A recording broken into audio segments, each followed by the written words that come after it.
What's up, fam? Let's wait for everybody to come in as we get the charts pulled up. Grand Rising. Welcome to this week's rendition of Astrology of the Week Ahead. Let's wait for people to come in. There's Marissa. Hello. Let's wait for everybody to pile in as I get the chart pulled up. For the moment, the moon's in Leo. Anybody see the beautiful Moon Jupiter conjunction over the last few days? The moon was in Cancer. Anybody go out and see the moon Jupiter in the sky together?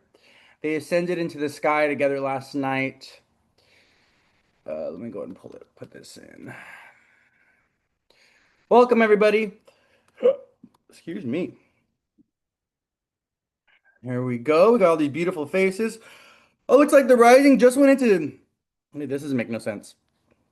The rising's in Gemini? That doesn't make no sense. That's not correct. Let's go ahead and change the time to. That doesn't make any sense. Reset. Back to current moment. Welcome everybody. How y'all doing? How was your weekend? The moon was in Cancer over the weekend. Anybody see the someone said the moon is in Leo. They were trining your Venus. Oh, that's wonderful. Yeah, the moon Jupiter conjunction in Cancer. The moon in Cancer over the weekend. A lot of stuff around emotion and family and connection. Okay, this makes a little bit more sense. Yeah, this is the chart. Okay, the rising's in Pisces right now. The sun's at the top half of the chart because it's 12 p.m. over here on the West Coast. So we're starting this at 12:06 p.m.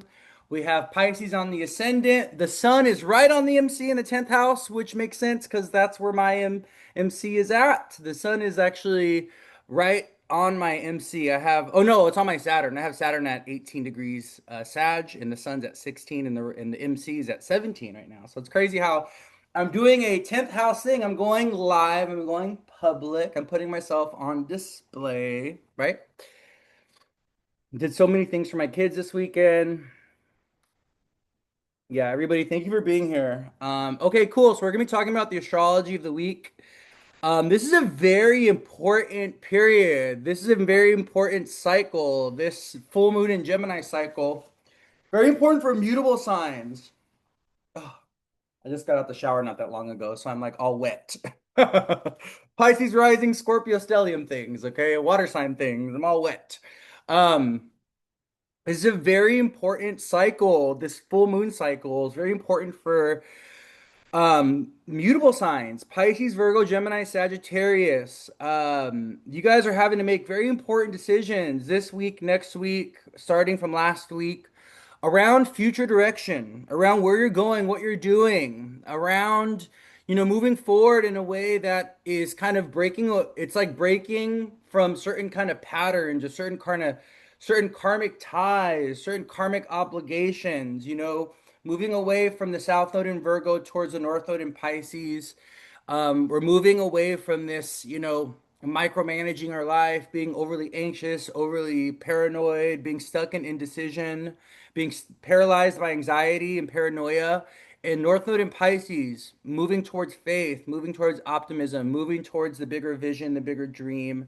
And so we're seeing a lot of mutable signs, specifically Pisces, Virgo, Gemini, Sagittarius, making very important, concrete decisions that are going to have a long-lasting impact in their life this week, from last week to this week, going into the following week, going into next week. Um, as we move towards our new moon in Sagittarius, because the new moon in Sagittarius is going to be about embracing this new frontier, like going on this journey and kind of, having the courage and the bravery to do so. Like that's where we're moving towards. But this full moon in Gemini cycle is about kind of releasing, South Node in Virgo, the full moon in Gemini, moving away from this mercurial way of living, right? I think collectively we need to move away from this mercurial way of living. What I mean by that is being indecisive, being unsure, being insecure, being very wishy-washy, being very non-committal. And what I mean by that is it doesn't have to be non-committal in a relationship, but it can be about, being non-committal to your own goals, your own dreams, your own ambitions. Like just being very, oh, it's okay if it happens, it's okay if it doesn't. That kind of like a weak will, and I think that's one of the things that one of the shadows of Mercury, of Gemini and Virgo energy can be having a weak will, like having a very weak intention for life, having a very weak, connection to passion and direction and inspiration and all these energies that are very clear and very direct and very forward moving. We're having to confront the shadows of our Mercury energy right now, of our unhealthy relationship with Mercury. So, living in a way where there's too much paranoia, too much anxiety, too much control, too much self-criticism, too much self-doubt, too much small-mindedness, like we're too concerned about the puzzle pieces and we're not really taking stock of the puzzle itself. What are we building towards, right? And I was talking about this last week. I was using Legos as a metaphor for manifestation because a lot of times when we buy a Lego set, right? Or when we get a Lego set, for those of you that are parents, and you have kids that have Legos, it comes in all these like chaotic pieces, and you don't even know what the final product is going to be or final product's going to look like, or you don't even know how from all of this like pile of like pieces, how you're going to get to the beautiful picture that's on the box of the Lego box, right? And manifestation is that work that we manifestation, the mercurial energy is that time in between the chaotic pile to the completion and finishing of the product of the thing, right? So what's very important right now is kind of understanding that, we're taking stock of the pieces that we have in our life. Like, okay, what are the Lego pieces? What do I have? Taking stock of where you're at in your life. And then being like, okay, how is what I have now building towards the bigger vision in the future? And if you don't have the pieces necessary, if you don't have the right pieces, if you don't have the right, yeah, that's what it is. If you don't have the right pieces to get to that, to get to the final product, to get to the vision, the final picture, whatever that is for you, then you need to be figuring that out right now. Like this full moon in Gemini period, and even this week, next week, this is a beautiful time to kind of take stock of your Lego pieces that you have and be like, okay, what is missing? What do I need to throw out? I don't need this piece. This piece isn't going to get me anywhere. And what do I need to get? What new pieces of information that I need to get? What learning do I need to do? Who do I need to connect with? What bridges do I need to build, right? In order to get to the bigger vision, the bigger dream, or whatever that is for you. So, it's a wonderful period to kind of take stock. Okay. The other thing that's happening, so a few things that are happening this week astrologically that are going to be very important. All right. Um, this is not someone asking, this is collective. This is not even a reading. We're going over the astrology the week ahead. I'm just giving some insight, giving some guidance, giving some advice. This is not only for Gemini. This is not even a reading. This is, insight into where the energies are at right now based on the planets in the sky. And I'm just giving you guys guidance around that. General guidance, okay? If I say it's for specific signs, then the guidance that I give will be for those specific signs. If I say it's general, collective for everybody, then it's for everybody, okay? So, a few things that are very important this week. And you guys might have already been feeling this. We have Saturn and Mars in a square with each other, and they were building into a square last week, and they're exactly squaring each other today, this week. I'm actually looking at Saturn at 25 degrees Pisces and Mars at 25 degrees Sag. They're in a square. So we have that, okay? And then I'll talk more about that. We also have Mercury this week leaving Scorpio and going into Sag.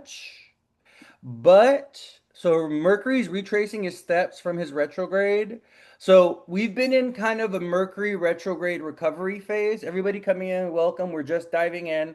One of the things I just mentioned right now is we have a Saturn Mars square, which I will talk more about. I'm kind of just going over important transits for this week. The other one is Mercury. So we've been in a Mercury's been recovering his steps. He's been retracing his steps from his retrograde. So we've been kind of coming out of this Mercury retrograde energy. It takes him about 3 weeks to move forward and to retrace his steps. So this week we have a Mercury Uranus opposition that happens on Wednesday. So Mercury in Scorpio opposes Uranus and Taurus, who are both at 28 degrees on Wednesday. And then Mercury ends up leaving Scorpio and moving into the sign of Sagittarius on Friday. So on Friday, he goes back into Sag. Another very important thing that we have happening this week astrologically when it comes to transits. I don't think Mars is leaving Sag yet this week. No, no, no, no. Oh, Mars is going to 29 degrees Sag though. Okay. So we are going to have a Mars Neptune square on Sunday. Okay. So Sunday we have Mars square Neptune. Wednesday we have Mars, or today we have Mars square Saturn. Wednesday we have a Mercury Uranus opposition, and then we have Neptune go direct this week. So Neptune's been in his retrograde for quite a while, and Neptune is going direct this week. What day is that? I believe it's tomorrow. Yeah, I think it's Tuesday. Let me see. I gotta get the make sure the time is right though. Because it could be Wednesday, but let me just double check. Neptune goes direct. Yeah, Neptune goes direct tomorrow on the 9th. So we love the Neptune and Saturn moving forward. We love Saturn and Neptune leaving Pisces. We have the North Node, Saturn, Neptune, and Pisces. Okay, so that's a lot of confusing energy. You know, Pisces is is the last sign of the zodiac. Pisces is the sign of closure and endings. Pisces is the sign of surrender. Pisces is also the sign of loneliness and isolation. But the beautiful high vibrational thing of Pisces, Pisces is the sign of unconditional love, sacrifice, the manifestation of dreams. Pisces is the sign of miracles, magic. But, with Neptune going direct, with the North Node and Saturn all in Pisces, there's certain things that are coming to completion, that are coming to an end.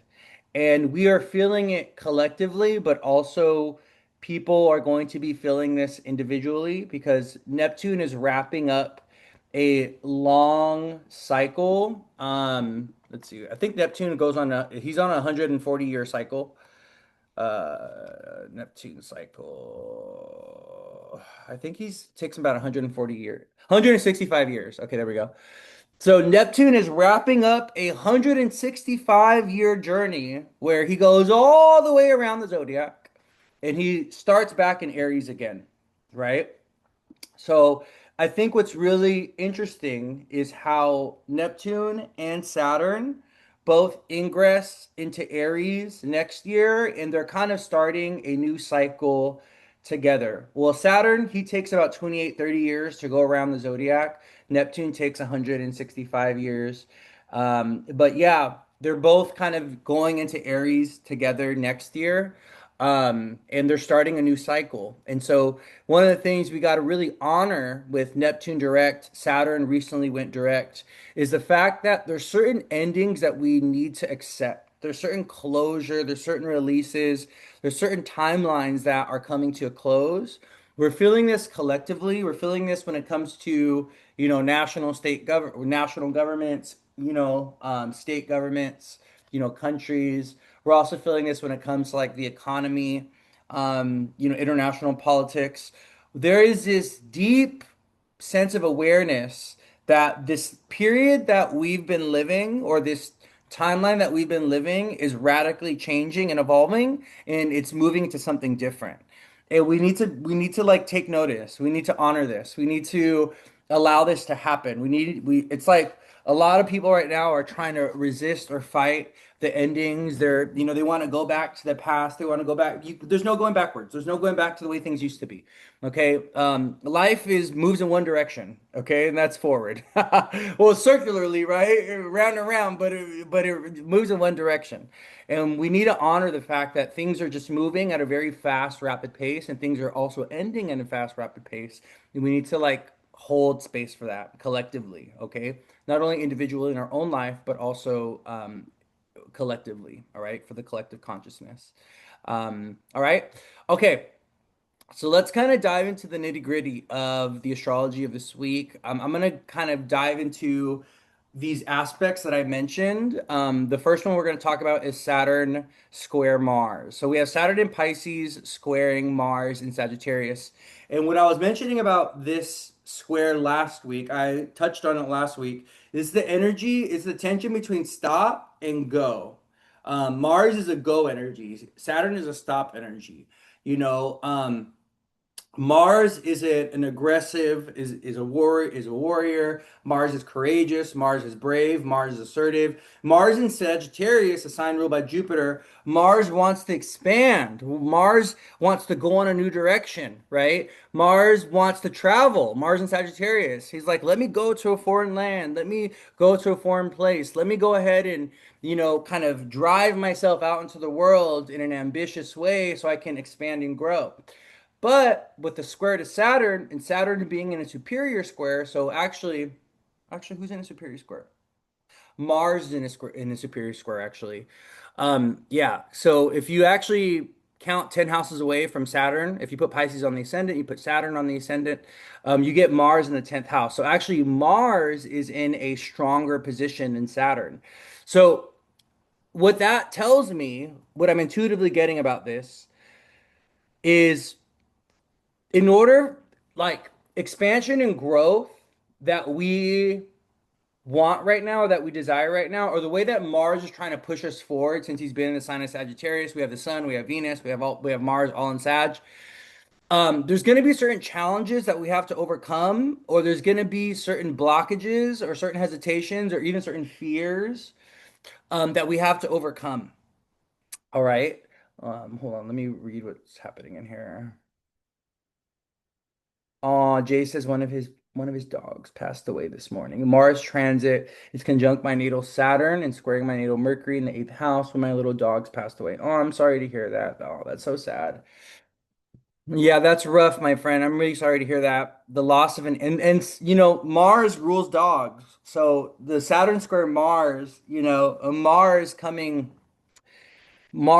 to meet Saturn, right, in a square. Saturn is the planet of endings. Saturn is traditionally the planet of death. Saturn is the planet of old age and time. And so with the Saturn Mars square, there is certain karmic challenges that we got to deal with around Mars things. When any planet comes into contact with Saturn with an opposition or a square or conjunction, there tends to be some kind of karmic law. There can not tends to be, there can be karmic loss, karmic struggle. There could be endings, right? And things that happen that are out of our control. So I think what's really important about this Saturn square Mars is kind of honoring this and this. It's like Mars wants us to move forward. Mars wants us to, be driven. Mars wants us to be ambitious. But this square to Saturn is kind of like, wait a minute, no, is this the right time? Do I have the right resources? Do I need to put in more work? Do I just need to be patient and wait? Right? But honestly, Saturn square Mars, the aspect of a square is challenging. There could also be power battles that we deal with this week, especially starting today with the Mars square Saturn. So there can be, government authorities, there could be teachers, there could be parents, there could be grandparents, there can be certain authority figures that we have to come up against or that we have to challenge, or even like certain conflicts that we got to deal with when it comes to those people in our life. Okay. So I want you to be mindful of this. If you have anything around 25 degrees of a mutable sign, Pisces, Virgo, Gemini, Sag, anything around 25 degrees, I want you to be mindful of the Saturn square Mars. Like Jay was saying, Jay said that.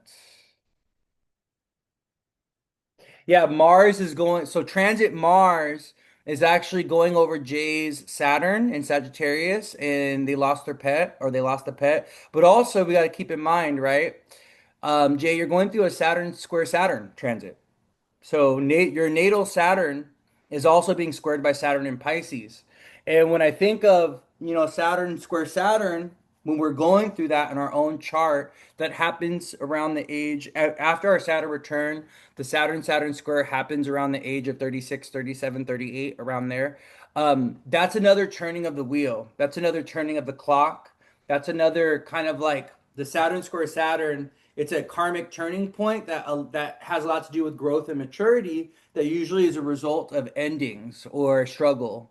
Or, it can be a death in our life, Saturn things, right? Or even an illness or a sickness. Sometimes it could even be the loss of a job, right? But there's some kind of karmic tension point. Saturn square Saturn during, 36, 37, 38. There's some kind of karmic struggle. There's some kind of tension point that's going to mature us, that's going to grow us, but that's also about the turning of the wheel. So when I say the turning of the wheel, what I mean is time turning, moving to the next chapter of our life. One chapter begins and one chapter ends. And for many of us, there are these defining moments or these experiences that happen that are the cornerstone, or that like signify the transition point between one period of our life and another period of our life. And for many people, it's like the loss of a pet, it's the loss of a parent, it's the loss of a job. It could be also when they got married, when they had a baby, when they got divorced, separated. There tends to be, these defining moments or these defining experiences that are markers in our life that signal the end of one period and the beginning of one period. And when we're going through a Saturn square Saturn transit, or even when Saturn is squaring Mars in the sky, that tends to be when the next chapter of our life begins and the previous chapter of our life ends. Someone said yes. That's when I lost two babies, age 36 and 38. Yeah, those are very challenging. That's a very challenging period because it's the waxing square from our Saturn return, 36 to 38. Also, the other thing that's happening around that age, what else is happening around 36 to 38? Does anybody know what's happening around 36, 38? Specifically around the age of 37? Anybody know what other transit is hitting us at that time? Anybody take a wild guess? And you're going through it right now, Jay, so you could probably speak to it. Jay could probably speak to that transit that we go through at that time. Another transit that is laid on top of the Saturn square. Um, exactly, the nodal return. Thank you, Jersey. I appreciate that. Exactly. So we are also getting hit by the eclipses. So we get hit by the eclipses around 27, 28. That's our reverse nodal return. And then we get hit by our nodal return by the eclipses 9 years later, 9.5 years later. So 27, 28, 29, 30, 31, 2, 3, 4, 5, 36. 9.5 years later. Takes the nodes around 9.5 years to move. So around 36 and a half, 37. Guess what? Not only are we going through our Saturn square, we're getting hit by our nodal return by the eclipses hitting us at the same time. So it's the combination of the eclipses and it's also the Saturn square Saturn that makes that period from 36 to 38 pretty tough, pretty hard. Also, 27 is a really hard age. Yeah, because not only are you beginning your Saturn return, you're also going through your reverse nodal return. You're getting hit by the eclipses. This is why the 27 club is a thing, because a lot of people they do not make it through the malefic energy of the eclipses and the Saturn return beginning at the same time around 27, 28. Right? It's a very challenging time, but it's also a period of maturity, of karmic discharge when it comes to your soul's development. So there's certain things that you have to go through, that you have to experience around these ages, that are a deep part of the development of your soul, but it has a lot to do with struggle, suffering, things that are out of control, loss, chaos. Tower card energy, towered moments, tower moments. The tower card in tarot is a card that's a tower. It's literally a tower where people are like, it's like a tower getting hit by lightning and it's like destruction and chaos and the tower is like crumbling and there's people like falling out of the building and stuff. That's what the tower card is.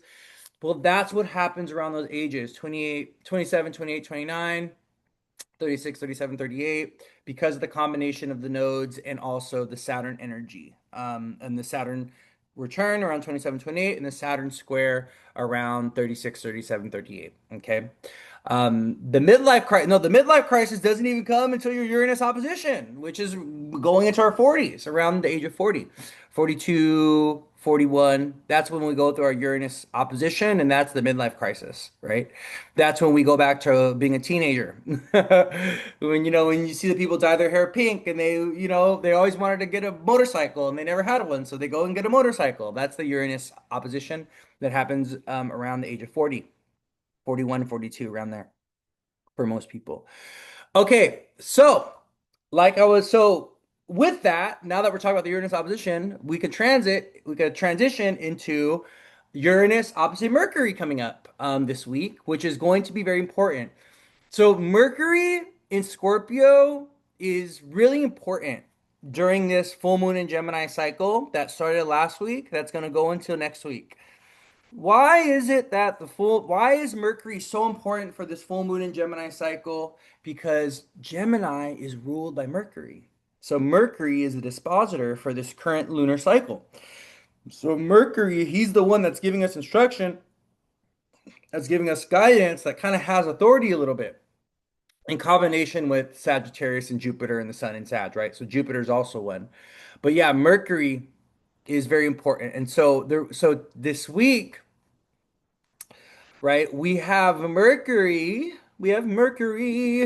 not only ingress into Sagittarius, but before he goes into Sag, he's going to hit the opposition with Uranus in Taurus. Okay. So the opposition between Mercury and Uranus is happening on Wednesday, December 10th. Mercury goes to 28 degrees. Uranus is going to be at 28. But Mercury at the same time, he's also trining Neptune, who also went direct just the day before. So Neptune goes direct on the 9th, tomorrow on Tuesday. So Mercury's at 28, Neptune's moving forward at 29, Uranus just went retrograde at 28. Mercury is separating from this beautiful grand trine that he's been in with Jupiter and Saturn in Pisces. So you know what this kind of tells me? This tells me that there's good decisions that we're making, or optimistic, positive, forward-moving decisions that we're making, but that could also be very erratic or very rebellious, or we're very much like, you know what, fuck it. I'm just gonna go ahead and just make this decision that's gonna go against my norm, that's gonna go against the status quo, that's gonna go against what everyone else expected me to do, that's gonna go against, my comfort zone, that's going to go against my sense of safety, right? Mercury in Scorpio opposite Uranus in Taurus, but also Mercury trining Neptune, Mercury trining Saturn, Mercury trining Jupiter, right? This beautiful grand trine. So Mercury's moving away from this grand trine to Jupiter and Saturn, and he's moving to this opposition with Uranus in Taurus. And then he moves where? Into Sagittarius, right? Into Sagittarius. So Neptune direct is giving us clarity around choice. And what you got to do if you want to know what the right thing is to do, what the right choice is to make, what the right direction is to go in right now, you got to feel into it. I don't know why I said it like that, but I'm gonna do it again. You gotta feel into it. Because why? This is water energy. Mercury in Scorpio, Neptune, Saturn in Pisces, Jupiter. This is the water element. Your emotions, your intestines, your stomach, your tears, possibly. Okay. These are the things that are telling you what is the right way to go, what's the right thing to do. Also, your body is telling you, Uranus and Taurus, your five senses, your physical form, your body is telling you this is a yes, this is a no. Move in this direction, embrace this, eat this, do not eat this, do not connect to that person, do not make yourself available to that person, do not touch that person, do not let that person touch you. Okay, Uranus and Taurus. Uranus is giving us communication through the body, the five senses, Taurus, the physical form, the body. Okay, so we have to listen into our, I don't know why. Taurus gave me thyroid. Listen to your thyroid right now, okay? Especially if you're a woman. You listen to what is your hormones telling you, okay? What is your body telling you? What is your sexual organs telling you? Mercury and Scorpio. What is your desires telling you? What is your guts telling you? What is your intuition telling you? Right? That's the information that we're using right now to make informed decisions, okay? There is no water, there's no air element in the sky right now. All we have is Pluto and Aquarius. Other than that, there's nothing in Libra, there's nothing in Gemini. Everything is in, we have Sun, Venus, Mars, and Sag. We have Mercury, Saturn, Jupiter, all in water signs. Okay, we have the moon in Leo today, tomorrow, but then the moon is going to go into Virgo on Wednesday, so we'll get there when we get there. But we have water fire element energy, and the water and the fire element, these are elements that are very intuitive. Okay? These are elements that are very intuitive. The water and the fire element have nothing to do with Mercury at all, right? Mercury rules Virgo and Earth sign and Gemini and air sign. Mercury is a planet that connects to the Earth and the air element. Mercury knows nothing of the water and the fire element. Therefore, we should not be using Mercury for any choices or decision making right now. We should be using the water and the fire element. Mercury is going from Scorpio going to Sag. What brings us excitement? What brings us joy? What makes us feel good? Right? What doesn't make us feel sad? What doesn't depress us? What doesn't drain us? What doesn't exhaust our energy? What invites more energy, more excitement into our life, right? That's how we should be making choices and decisions right now. And on top of listening to the body, right? Someone said, all I do is feel and making it to live. Yeah, that's exactly what I do, right? For me, astrology and tarot is an intuitive, emotional practice. It's not like that for everybody. There's a lot of astrologers, there's a lot of other tarot readers where it's a very cerebral practice for them. You know, astrology and tarot are very mental things for them. Not so for me. For me, I'm a Scorpio stellium, I'm a Pisces rising, I have a Capricorn moon, I'm very water earth. I have Mars in Libra, the South Node in Libra, and Chiron in Gemini. So I have very little air element energy in my chart. Therefore, I do not relate to astrology and tarot in a cerebral way. That's just not the way I relate to it. I relate to it in an emotional way, in an intuitive way, in a feeling type of way. That's how I relate to astrology and tarot, right? Because that's how I'm made. That's how I've been designed. That's how I'm here to experience it, right? So, with that being said, now that we know that the Mercury's in Scorpio and we have this Mercury Uranus opposition coming up on Wednesday, we need to allow ourselves to feel in to our body, to feel into the water element within us, because that's where we're going to get clarity, right? A lot of people do not experience emotion as a clear, or the water element as a clear element. You know, a lot of people, they experience the water element as something that's very confusing and very foggy and very unsure. Because why? They don't know how to handle their emotions. They don't know how to work through their emotions. They haven't developed a relationship with their emotional body, right? When we are emotionally stunted, when we're emotionally stagnated, when we are emotionally disconnected, we are not going to be using the water element or the emotional body for choices or decisions, or even when we try to do so, there's a disconnect, right? There's a disconnect.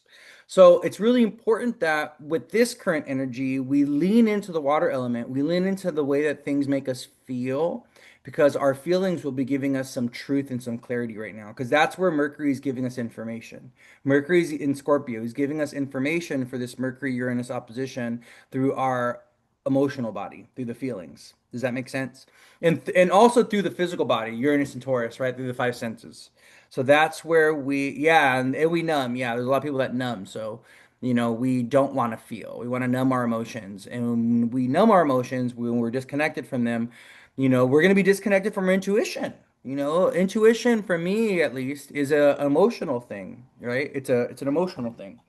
That's where a lot of your psychic spiritual gifts are. They're in your emotional body, and a lot of people that, they're trying to cultivate their intuition, they're trying to unlock their spiritual psychic gifts, but they don't want to feel. And it's not going to work that way, my love. Hate to tell you, it's not going to work that way.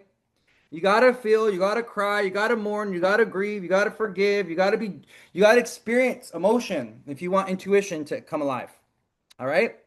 So with Mercury opposite Uranus, making erratic choices or decisions. The other thing that we want to watch out for this week with Mercury opposite Uranus on Wednesday, we want to watch out for accidents, falling, breaking things. One of the things that was so funny is we like a few years ago. there was a there was either a full moon or a new moon that was conjunct or opposite Uranus and Taurus.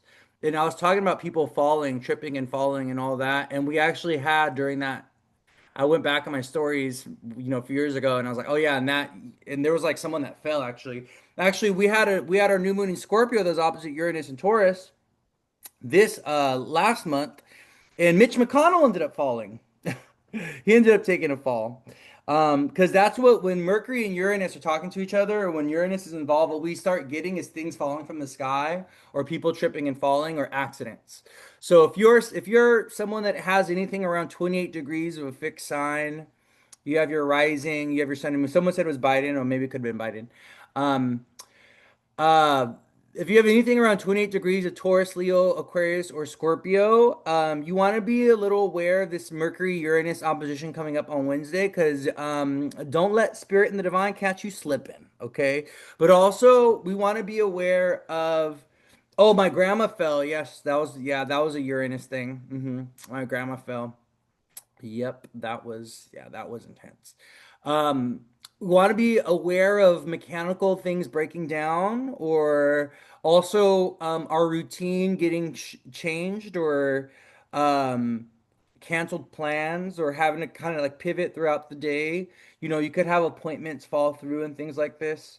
On Wednesday, but we can feel it tomorrow, or we can feel it Thursday because this energy is going to be around.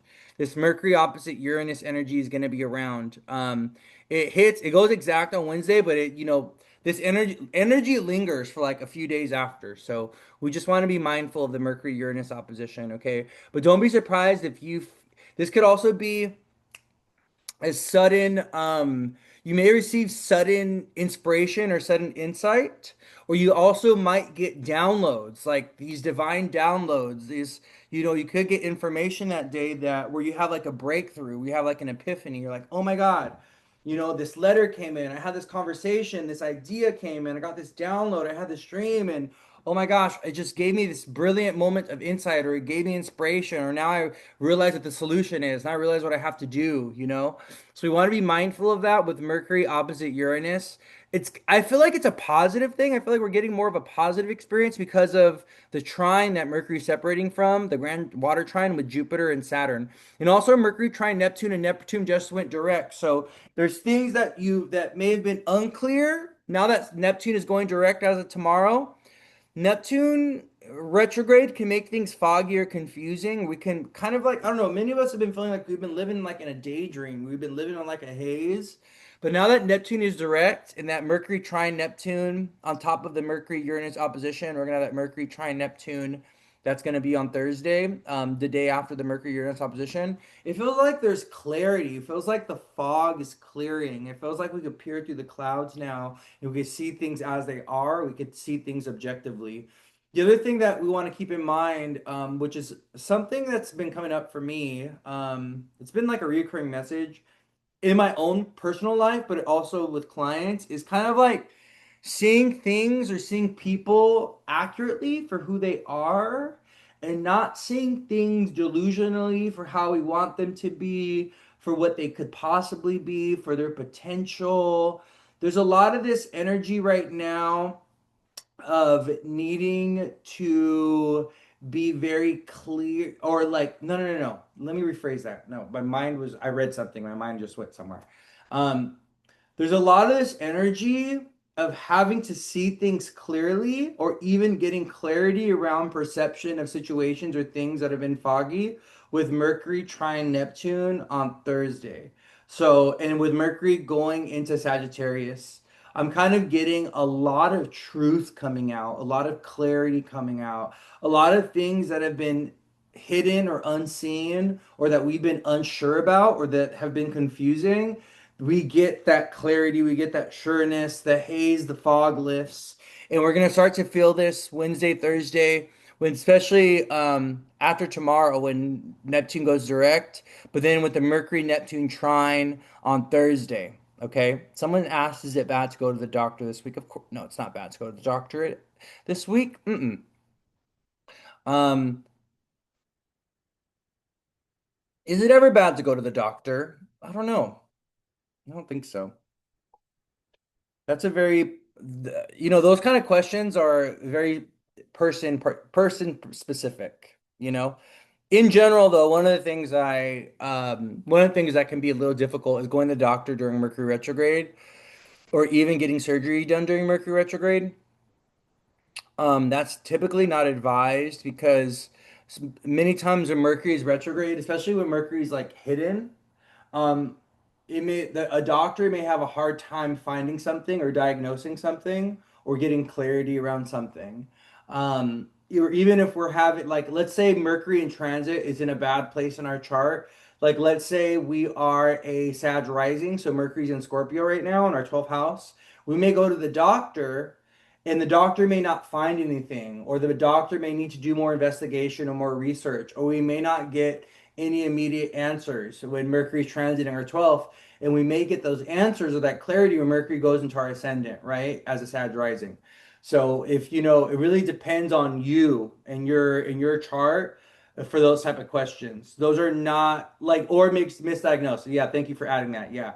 Thank you, Dr. Armstrong. Thank you, Dr. Armstrong.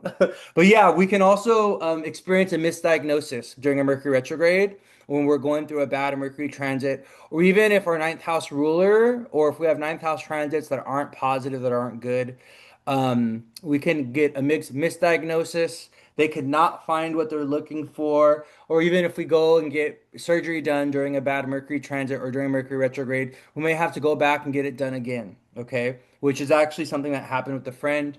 I had a friend who recently had got some surgery done um, during the Mercury retrograde, and they're going to have to go back next year and do it again because they couldn't solve the problem, they couldn't fix it. So that's sometimes what happens during Mercury retrograde. Also, never get surgery done during a Mars retrograde either. Because when Mars is retrograde, there's going to be extra blood, extra inflammation, extra heat.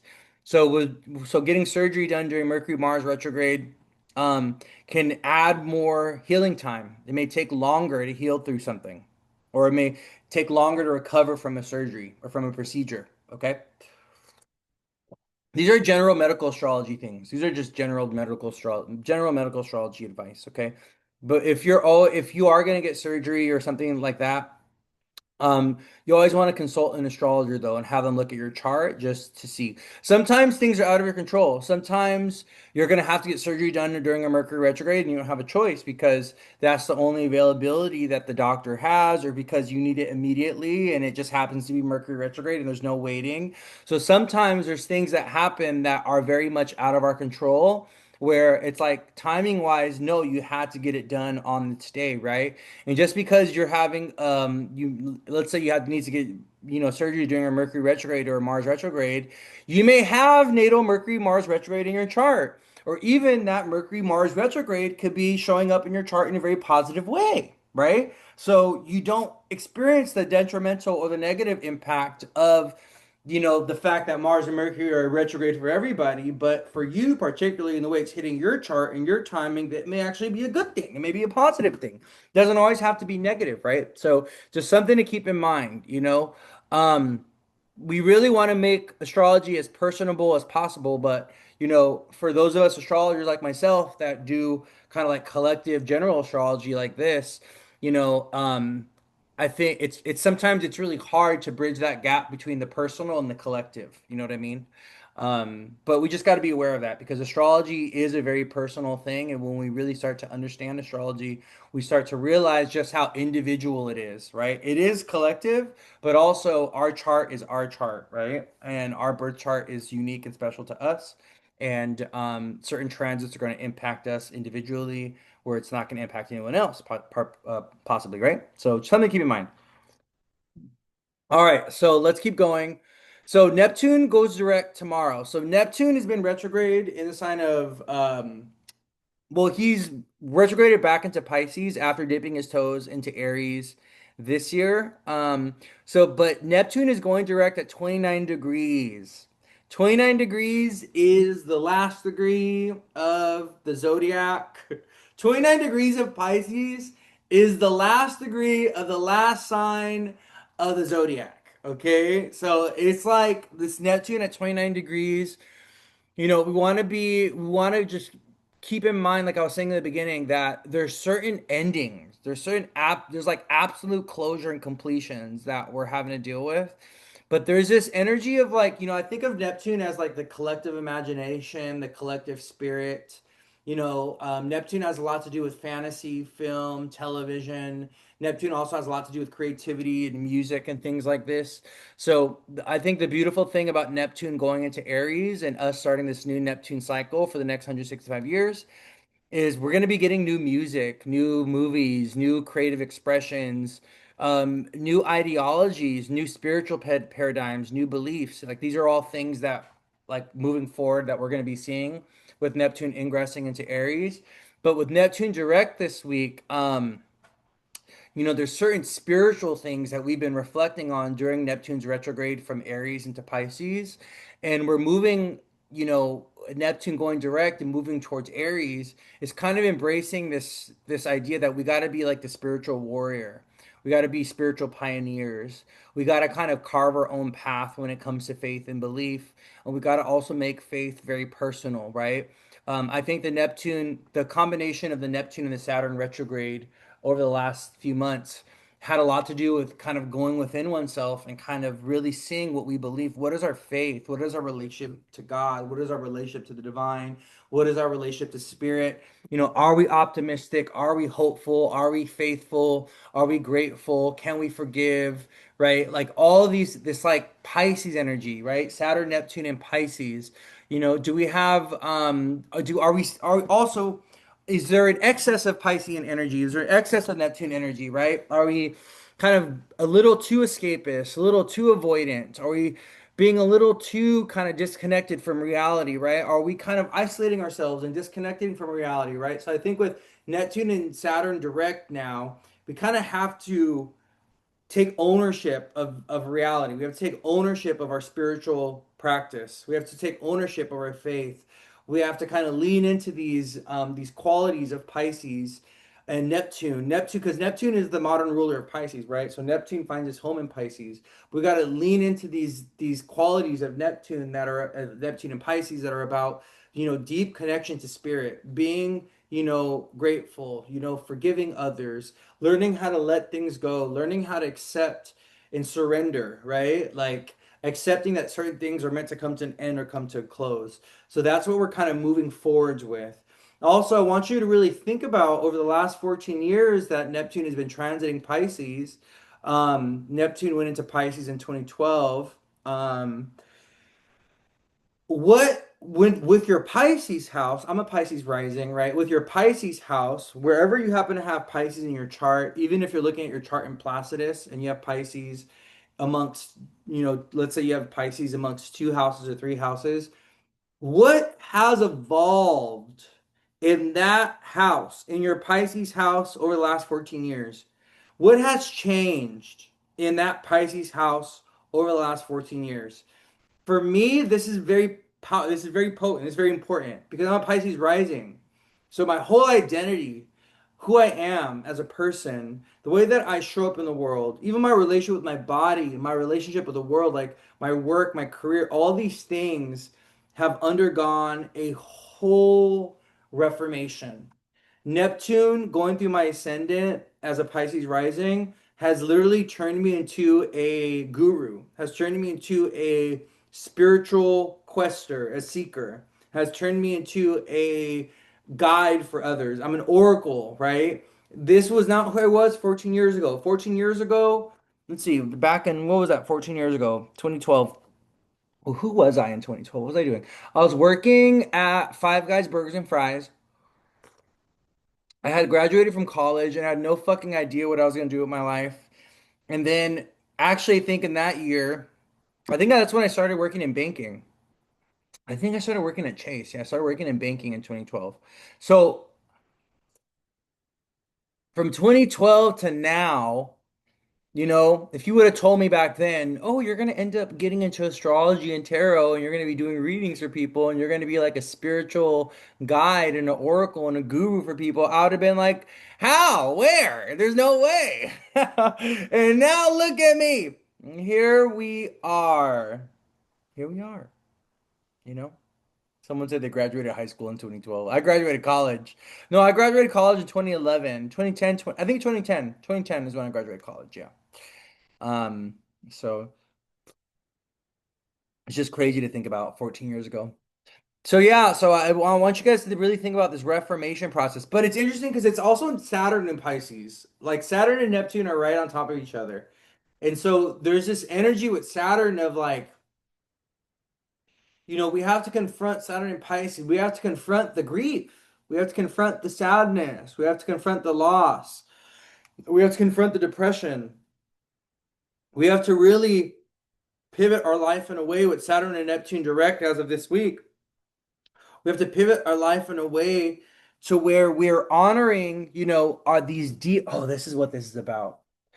We're honoring these deeper spiritual needs, realizing with Saturn and Neptune direct that there's certain deeper things, emotional things, spiritual things, things that are unseen within us that need fulfillment that the material world or that others cannot fulfill.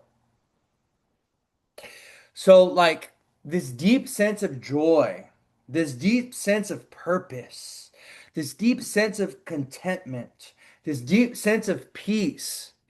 There's nothing in the outside world.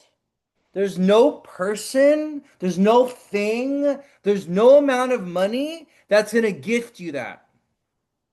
This deep sense of purpose, this deep sense of joy, this deep sense of peace, this deep sense of happiness, of contentment, this optimism, this faith that comes from a soul level. There's nothing in the material world, there's nothing in the tangible world, there's no other person that's going to give you that.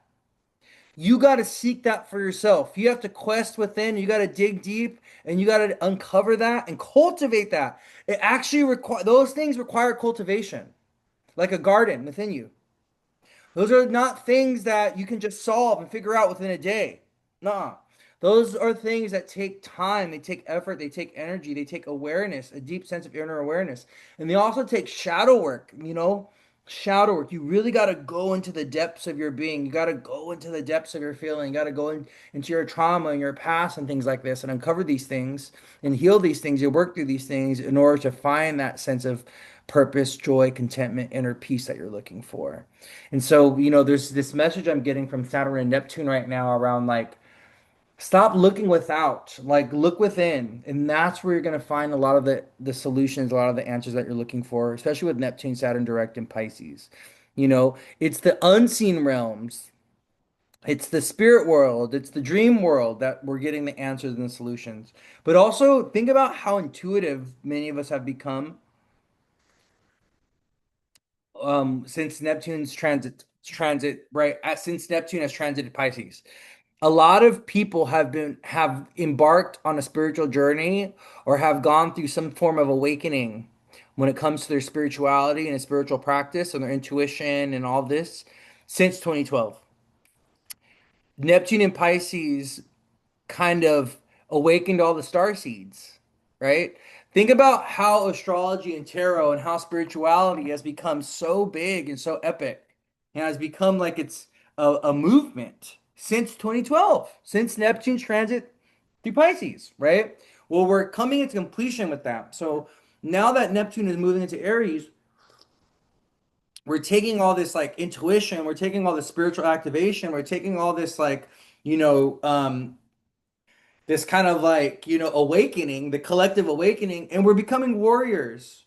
We're having to fight for it now. Neptune going into Aries, we're having to kind of individuate ourselves. We're having to kind of bring what we've learned and bring what we've uncovered into the world. Neptune and Aries, and we're going to be using it in ways that are very pioneering. We're going to be taking a lot of this like this intuition, this spirit, this collective spirit, this collective intuition, this collective awakening energy, and we're going to become using it to become leaders, to become pioneers, to become spiritual warriors with Neptune's ingress into Aries, next year. So I just want you guys to keep this in mind, okay?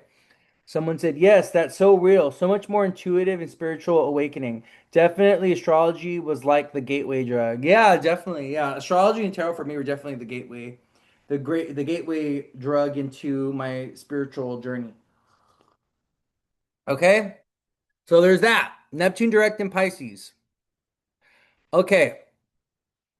We talked about the Saturn Mars square. We talked about Mercury opposite Uranus. We talked about, oh, and also, okay, so the other thing I want to talk about is Mercury's going to go back into Sagittarius. So Mercury goes back into Sag this week. Hold on. Ba-da-ba-ba. We have Mars going to Capricorn. Ooh, Mars going back to Capricorn. So we have Mars going into Capricorn next week. And we have Mercury going to Sag this week. Mercury goes into Sagittarius on Friday, December 12th. Mercury will be in Sag. So Mercury he re-enters Sagittarius, and this is going to bring us back to truth. This is going to bring us back to being more open with what we're being more courageous and confident with with our self-expression, with what we got to say.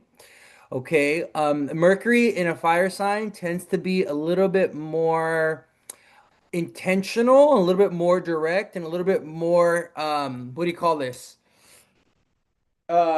Immediate with decision making and choices and with communication. Okay. So I feel like it's so interesting because Mercury opposes Uranus on Wednesday. Mercury trines Neptune on Thursday, and Mercury goes into Sag on Friday. So it seems like Mercury is going through a journey this week. Mercury actually goes into Sag on Thursday evening. I'm looking at it. I was trying to get the exact time. I'm going by hours here.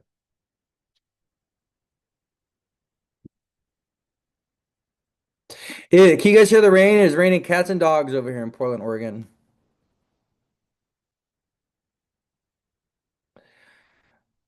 Okay, Mercury. Oh yeah. Okay. So around 2 p.m. Pacific time on Thursday, Mercury goes into Sag as he separates from a trine with Neptune, and Neptune who just went direct. So it kind of feels like Neptune is also giving us information that's going to give us clarity around choices and decisions. Oh, Mercury trine Neptune. Oh, so this is the download I'm getting.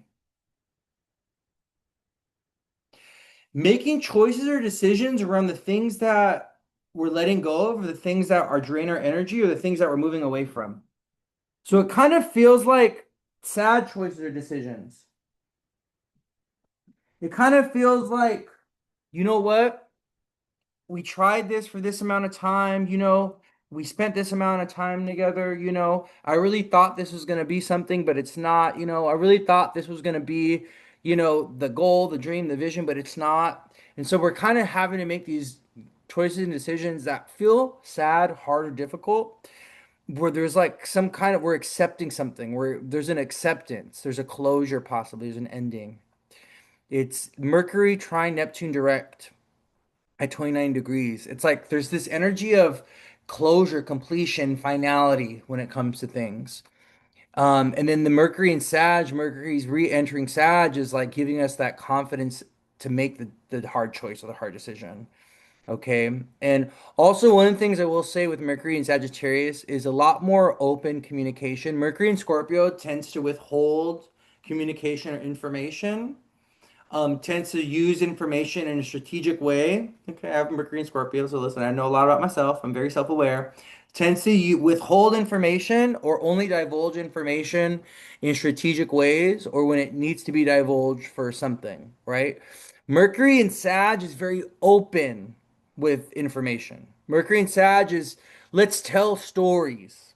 Let's communicate to bring joy and expression. Mercury and Sag is a very funny placement for Mercury. It's humorous. So we're moving towards an energy with Mercury and going to Sag on Thursday of being a little bit more lighthearted, being a little bit more jolly, being a little bit more fun, telling stories, you know, sharing our narrative with the world, sharing our narrative with the community. Also kind of speaking truth. Even if it's truth that's difficult or hard for others, or if it's truth that others don't want to accept or don't want to see. Mercury and Sag is very blunt.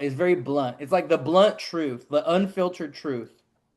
And Saggies can get a little bit of a bad rap sometimes because a lot of people will say, "Oh yeah, Saggies they don't run themselves through a filter. They just say whatever the hell's on their mind." Well, that's very much Mercury and Sag. You got to think about it, right? When we are running our information through a filter, what's the risk that we run? Censorship. Censorship. A lot of times when we're running our what we're going to say through a filter, what we end up doing without realizing it is actually censoring ourselves and watering things down and saying things in a way that are indirect or saying things in a way where we're dishonoring our truth. So a lot of times with Mercury and Sag, what with communication, sometimes you just got to say it as it is. Say it for what it is and say what you're thinking or what you're feeling in the moment. Because in the moment, that first thought, that first feeling, whatever comes to you, that is the truth. That's the unfiltered, raw truth. And that's what Mercury and Sag is about. So this week, we take a shift away from Mercury and Scorpio to Mercury and Sag, which is very open, which is very honest, which is very, to the point, which is very direct, which is very blunt, which is also Mercury in a fire sign, very immediate communication. Immediate communication, right? Me with my Mercury and Pisces husband always telling me to filter myself in front of the kids. Yeah, see the thing is when Mercury's in a fire sign, there is no filter. The communication is immediate, it's upfront, it's now, it's what the first thing that comes to me, right? And I see this especially with people that have Mercury and Aries. My brother has Mercury and Aries. And that boy, he says whatever's on his mind right then and there in the moment. Okay. He's not running his thoughts through a filter. No, he's saying whatever he's thinking in the moment. Mercury and Aries. Mercury, I think the most reflective Mercury is Mercury and Leo, but Mercury and Sag and Mercury and Aries are very, very immediate communication. Whatever they're thinking, the raw truth, the unfiltered truth, and also rough speech. That's another thing that you get with Mercury and Aries and Mercury and Sag is people that speak in a way that could be very rude. They're cussing, they're cackling, they're using humor, using words that are kind of triggering for people. Their jokes are a little dark, they're a little menacing, they're a little deviant, Mercury and Sag, Mercury and Aries especially. That's what you get when you get Mercury in a fire sign. You get an inflamed Mercury. You get a Mercury that can be a little rude. Also, another thing with Mercury in a fire sign, this is an external masculine Mercury. This is not a receptive internal Mercury. So Mercury in a fire sign, Mercury in Sag does not listen. It's about listen to what I think, listen to what I have to say. But when it comes to actually listening and being receptive and engaging in conversation, no, no, no, no, no. Mercury and Sag and Mercury and Aries, we'll see that a little. Mercury and Leo does better, but Mercury and Sag, no, no, no. They're not listening. They're not having a conversation. They're arguing. They're fighting. They're expressing their point. Things like that. That's what Mercury in a fire sign's about.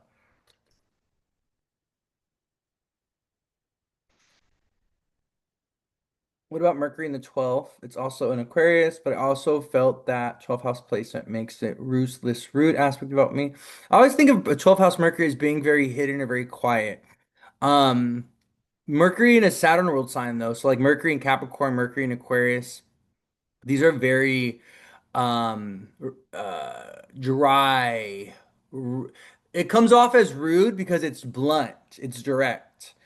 Mercury in a Saturn ruled sign it's very objective. It's very cold. So what people may say because you have Mercury in Aquarius, what people may say about you is when you say things, you say it in a way that's very cold or very mean or very absolute or very dominant or very controlling because you have Mercury in a Saturn ruled sign, right? So it's like when you say things, it's like you're not really caring about people's feelings. You could say something that hurts people's feelings, or you could say something that's kind of mean or cold or negligent or rude because you're not taking into consideration how your words are impacting people emotionally. Because that's a Mercury in Capricorn, Mercury in Aquarius thing. That's when we have Mercury in a Saturn ruled sign. It's speech that is cold, that is mean, that it's negligent, that's also very demanding and very commanding. So, one of the things I've noticed with Mercury in a Saturn ruled sign, people that have that is they tend to speak in very black and white. Black and white. They have a very black and white perspective around things or way of thinking about things, or they tend to speak in a way that's very absolute. So it's like it's this or that. There's no gray area. We're gonna do this or we're gonna do that when it comes to decision making, right? Um, Yeah. So someone said, "Oh my God, yes, I tend to stay quiet." Well, 12th house Mercury is a silent Mercury. 12th house Mercury is a quiet Mercury. Like when you have Mercury in a hidden house, the fourth, the eighth, or the 12th, there could be a lot of shyness or being silenced or even being quiet in upbringing. So when you have like a 12th house, eighth house, fourth house Mercury, growing up, you could have been silenced or you could have felt unheard or unseen, or you could have also felt like your intelligence was shut down or your communication was shut down, or you would say things and people didn't really consider it or didn't really listen. Or you could also have a very small voice, a very quiet voice. Like you really have like those people that have like really, me, me, me, they talk with like a little, like, they have like a little mouse voice and stuff. That's like a 12th house Mercury, fourth house Mercury thing. They have like a really soft, quiet voice. It's very, they have a hard time projecting. Unlike myself, I don't know about that. I don't know about those Mercuries because I have a ninth house Mercury and I have Mercury conjunct the sun. So my problem is that I'm a little too loud sometimes. I tend to think I'm always right. My mind and my intelligence is attached to my ego, my identity. Okay. I usually am always right. Okay. I tend to have a ninth house Mercury, so I think I know it all. Those are my things. All right. And I have a very unique melodic voice as well. Sun Mercury together because it sextiles. I have Sun Mercury sextile Neptune, so I do kind of have like a little melodic voice and things. But yeah, someone said my voice is pretty deep. Yep, Mercury in the eighth. Yeah. So cool little Mercury things, sharing some Mercury information with you guys. You're never too loud. Probably always right though. No, I always like you guys. I'm loud. Like if you hang out with me in person, like I will say something or I'll start laughing, and literally the entire room will be like, "What the fuck is going on with that guy over there? Why is he so loud?" Well, it's because I have Mercury retrograde conjunct the sun in the ninth house. Okay. Also, my hearing is bad. I don't know if you guys knew this, but I have bad hearing. It runs in my family.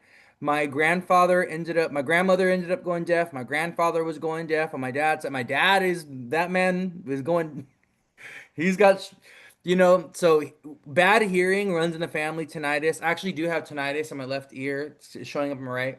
But I actually have bad hearing. And me being a swimmer, and also, me being a musician, so being a marching band, swimming, and being a musician did not help my hearing when I was in high school. So, yeah, it's the combination of the bad hearing, which leads so people that are like have bad ears or that, have bad hearing, they tend to be loud because they're not aware of how loud they are. So that's why you always, you have those elderly people that are like yelling at you, "How much money do I got in my account? What's my balance?" And they got their hearing aids in because they're not aware of how loud they're being. And that's how it is with me sometimes. I'm not really aware of how loud I am or how loud I'm being. Okay, anyways, let's keep moving. Okay, let's talk about we're about an hour in, so let's go through the play by play for the week, okay? We have a lot of mutable energy in the air. So if things Someone said, I heard you from the parking lot once getting out the car from the Soul Fam meeting in LA. You'll hear me. Listen, that's for sure. You're gonna hear me before you see me. That's a promise. Okay. You are going to hear me before you see me. Okay. That's for sure. So, oh yeah, one of the things I wanted to say, there's a lot of mutable energy in the air this week. Starting, we have a lot of mutable energy in the air this week. There's just a lot of mutable. So if things are feeling kind of wonky, kind of weird, kind of strange, like you're feeling like time is bent right now, or that things are just kind of feeling a little awkward. Starting on Wednesday, we have a lot of mutable energy. So the moon goes into Virgo on Wednesday. And then we have Sun, Mars, Venus in Sag, Moon in Virgo. We have Neptune, Saturn, North, and then we have the nodes in Pisces. So it's like we have a lot of mutable energy in the air. And mutable energy is not grounded, it's not stable. Mutable energy is about adaptation. It's about change. It's about, figuring it out along the way. It's about, making the shoe fit when it doesn't. So this is a time, the energy the astrology right now tells us right now we need to be flexible. We need to be adaptable. We need to go with the flow. We need to be changeable. We need to be opportunistic as well. So kind of like figuring it out along the way, like making it work even if we don't have it all figured out, whatever. It's like just make it work, Like, throw it all together. We need to be kind of crafty right now. I think of the mutable signs as very crafty. They figure things out. They make things work. Even if it feels very unstable, unsure, things aren't feeling really safe, grounded, or secure right now. There's no stability. There's a lot of instability. And when it's an unstable, when the energy is unstable, where there's a lot of mutable energy, that's like the energy of potential. That's the energy of transition. We're in the energy of like evolution, adaptation, change. So when we're in that energy, what we do is we get our surfboard out and we go surfing and we just ride the wave. Like, this is not calm waters right now. This is like, no, this is it's kind of wild, a little bit of chaotic energy. Things are very unstable. Things are kind of, there's like a chemical mixing process going on right now, and we can feel like we're caught in between timelines. Many of us right now, the majority of us, I would even say, I'll even make that claim, the majority are in transition. They're in between timelines. We're at the end of this journey, but we haven't really began the next journey. We don't know what the next phase of our life yet looks like. We haven't really gone. We're kind of planning, we can see it, we have an idea of it, but we don't really know what that looks like quite yet. There's nothing really stable or sure or guaranteed yet. That's where we're at right now. We gotta live, we gotta lean in, we gotta enjoy it, we gotta embrace it, okay? All right, let's talk about the astrology of the week. We're gonna be talking about the moon, and then I'm gonna be talking about, combinations with the moon and stuff. So today's Monday, December 8th. We start off today with the moon in Leo. Oh, the moon is trying Venus right now. Oh, the moon is trying Venus and the moon is trying the sun. The moon in Leo today and tomorrow it's making a trine with Venus, Sun, Mars. This is very exciting. This is very inspiring. This is very motivating. This is like very, moon in Leo, Sun in Sag, moon in Leo, trine Venus in Sag, moon in Leo, trines Mars in Sag tomorrow. These trines to the fire signs the moon is making while it's in Leo are exciting, Also, we're in a full moon in Gemini cycle, right? With the moon in Leo now. So this is like it's like connection, community, traveling, learning, mentors, coaches, faith, having these really deep spiritual, intellectual conversations with people, being very inspired, being very ambitious, being very, like we're in this energy that's very fun and very excited and very lighthearted at the same time, like right now, kind of being in the holiday spirit and all that energy, we're really gonna feel that, today and tomorrow with the moon in Leo. There's something exciting. There's something inspiring. There's also really important conversations or phone calls that, conversations, phone calls, decision choices. I'm thinking about the moon being in the third house away from the full moon in Gemini that we had. So the moon's in Leo. And I'm thinking about this third house energy, and I'm thinking about, I'm thinking about like community, connection, hanging out with their siblings, hanging out with their cousins, calling your cousin, calling your aunt, calling your uncle. I'm also thinking about holiday plans. I'm kind of getting like holiday plans. So, maybe this Moon and Leo transit today, tomorrow, starting yesterday, making plans with the family, making plans with your aunts and uncles, like making plans with the siblings, making plans with your spouse to go visit, like things like this, like Christmas planning and things like this. Another down that I got was needing to do like bureaucratic processing type of work. So like paying off tickets, needing to redeem your driver's license, needing to get your tags and registration, needing to go ahead and submit that paperwork for your child for their schooling and stuff like this. There's something around needing to go ahead and process information and to get some bureaucratic stuff figured out. Okay, that's very important. Like we got to figure that out. There's something like that. Okay, we got to figure that out. There's another down that I got. Um, Moon in Leo, Sun in Sagittarius, Moon trine Venus. So today, the Moon trine Venus. This is a really good day. Also, oh, today we could be. There was something about shopping and like purchasing gifts and things like that, or like Moon trine Venus today. This is really good for social connection. This is really good for love and romance. This is really good for investments and making money as well, or even for creative ventures. So, if you want to work on your art today, if you want to go ahead and play with your stock account, if you want to go ahead and tell someone that you love them and send a mariachi to their house, my address is 810. No, I'm kidding. If you want to, go buy some tickets today for, let's say you want to play the lotto, or even you want to go traveling, so you want to, do some travel plans today. All good things to do today. Okay?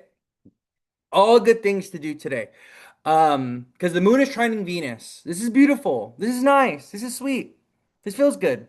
And also, we're separating from a moon Jupiter conjunction that we had on Saturday, right? So, I think, to be honest with you guys, this is a very positive full moon in Gemini cycle.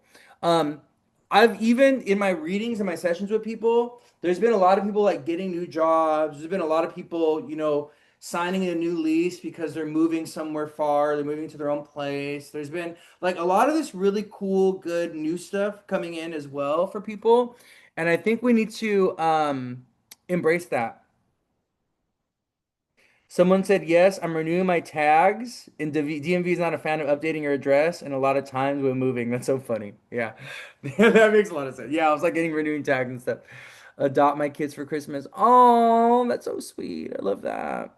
Tomorrow's my work holiday party. Yeah, it's gonna be there's a lot of fun, a lot of joy, a lot of celebration. Someone said tomorrow's a work holiday party. Moon trying the sun tomorrow. Moon and Leo trying the sun in Sag. So there's a lot of this energy of like fun, joy, celebration, and things like this with today and tomorrow with the moon and Leo.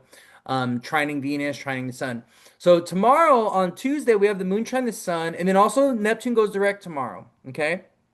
So, I think it's really interesting that Neptune goes direct right as the moon goes into Virgo. The moon's going to be in Virgo Wednesday, Thursday, Friday. And the moon in Virgo is going to be making these oppositions. It's going to align with the South Node, but it's also going to oppose Saturn and Neptune, who just went direct. Oh my God, that's so crazy, actually. So, as the moon is transiting Virgo, the ruler of the moon in Virgo, Mercury, is making all these really important aspects. He opposes Uranus on Wednesday. Mercury trines Neptune on Thursday. And then Mercury goes into Sag on Thursday, going into Friday. Right as the moon is going through Virgo, which is also responding to Mercury, who's undergoing these things. So this kind of tells me that, so Tuesday, let me talk about Tuesday first, but actually, no, I might as well finish that thought because I'm here. This kind of tells me that starting Wednesday, there's very important decisions and choices that people are making starting Wednesday. Concrete just choices and decisions. And there's like pivotal, monumental experiences that we're having that are tied to the nodes, karma, fate, destiny, that are also tied to the full moon and Gemini cycle. Because what happens is when the moon goes into Virgo on Thursday, actually, so the moon goes into Virgo on Wednesday, but on Thursday, when Mercury is doing this trine with Neptune and Mercury is going to Sag, the moon actually aligns to the south node. So this kind of tells me that there's certain karmic fated experiences that we're experiencing starting Wednesday, Thursday, Friday, especially mutable signs, Pisces, Virgo, Gemini, Sag. There's like it's like this is like a period of like karmic alignment, like destiny falling into place, but also things falling away that aren't aligned with our karma or with our destiny or with our soul's purpose or with our soul's journey or with our life mission. So, I think we really need to take notice this week, especially if you're a mutable sign, Pisces, Virgo, Gemini, Sag. You have those in your big three. You need to take notice of what is coming into your life or what you're moving towards or what you're like reaching for, but also what you're moving away from or what is falling away or what is being released or what is being taken away. That's another thing. There's certain things right now that are being taken away from us. There's certain things that we're being forced to release or let go of or that are moving away from us right now. And we gotta honor that, my love. We gotta hold space for it. We gotta grieve it. We gotta mourn it. We gotta have a funeral for it. We gotta light a candle for it. We gotta say goodbye to it. We gotta say thank you for the time. I appreciate you being here, but it's time to release you and let you go. Right? We gotta let that process happen, this natural process happen, okay? Very important. So yeah, Moon and Leo trine Mars though on Tuesday. This is very exciting, very ambitious. This is going to be very spicy, very feisty because as the moon is trining Mars on Tuesday, the moon, guess what? As it's reaching the end degrees of Leo, it's making a square to the Mercury Uranus opposition. So as the moon reaches the last degrees of Leo, the moon is actually not only trining, I'm looking at 5 p.m. Tuesday, December 5 p.m. Pacific, um, Tuesday, December 9th. I'm looking at the moon at 26 degrees Leo, trining Mars at 26 degrees Sag, but also squaring Mercury at 27 Scorpio and Uranus at 28 Taurus. So there's kind of like a trigger point. There's a triggering that's happening tomorrow evening, Tuesday night, with the Mercury Uranus opposition and the moon forming a T square with Mercury and Uranus, but also moon trine Mars. So this tells me that people are feeling very, very, very, very, very inspired, very motivated, and very feisty, very rebellious Tuesday going into Wednesday as we move into the Mercury Uranus opposition. To me, this is telling me like we're challenging the status quo. We're breaking out of the paradigm. We're liberating ourselves. We're setting ourselves free. We're doing something new. We're doing something different. We're doing something our own way. We don't care what the other people think. We don't care what the other people have to say. We don't care what other people's opinions. We don't care. It's like there's this energy of kind of like really defying authority, really defying expectations, and just like being a rebel, like really embracing this Uranian energy coming in. Mercury opposite Uranus, the moon square Uranus. And this is also happening for the fixed signs. So any fixed sign, if you have fixed sign placements at the last degrees of Aquarius, Taurus, Scorpio, Leo, you're going to be probably feeling this directly. You're going to probably be feeling this very intensely. Okay, but collectively we are feeling this need to like break away and liberate ourselves from something. There's this energy of emancipation and rebellion. I'll not be surprised if there's like more protests and stuff like that as well going into the weekend. We might even see this midweek. I will say Moon Square Uranus and Uranus opposite Mercury, there's going to be really sudden, shocking announcements in the workplace for many people. Um, there could be announcements around layoffs, around, changes of leadership or policy changes, or even, companies being bought out or companies merging, which is something that I was talking about with the new moon in Scorpio that opposed Uranus and Taurus. And we saw a big merger happening. I think Netflix is buying out WB or something like this, but now Trump is getting involved and Paramount is now in a bidding war for WB or something like this. So that's going to be a theme, kind of like big company mergers, big company buyouts. The Leo is the sign of leadership. Leo is the sign of authority figures. Leo is the sign of bosses. We have the moon in Leo at 26 degrees, squaring Uranus, squaring Mercury, Tuesday going into Wednesday. So I don't know, there's something around big changes of leadership, big changes when it comes to ownership. And we may even see this because Mercury's involved, changes with jobs, with our routines, with our health, things like this. Moon in a T square with Uranus and Mercury in Taurus and Scorpio. Okay. So we want to be mindful of this Tuesday going into Wednesday. So the Wednesday, the moon goes into Virgo. And the moon no longer is making a trine based relationship with with Venus, Sun, Mars, and Sag. Now the moon is moving into a square with all the Sag placements as the moon's going through Virgo Wednesday, Thursday, and Friday. And the moon is now with the South Node. So this is where we're having to deal with karma, fate, destiny, moon in Virgo. Mercury is also directly opposed. Mercury Uranus opposition hits direct on Wednesday as the moon ingresses into Virgo. So to me, I don't know. We're moving away from the lightheartedness and the fun of the moon in Leo and the moon trining like Venus, Sun, Mars, and Sag. We're moving into the anxiety, the paranoia, the karma of the moon of Virgo and also the South Node. So this is where like we may feel very energetically tired or exhausted as the moon goes into Virgo. We may just feel sudden, over an overwhelm of stress or anxiety or like nervousness, or the nervous system is just going to be feeling very, very erratic.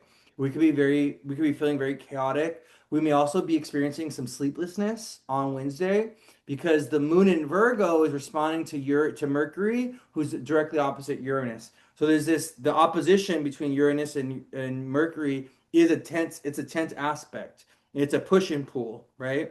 I want you guys to think about oppositions as like seesaws or as like tug of war energy. So when planets are opposing each other, they're pulling at one another like this. They're fighting for power, right? They're not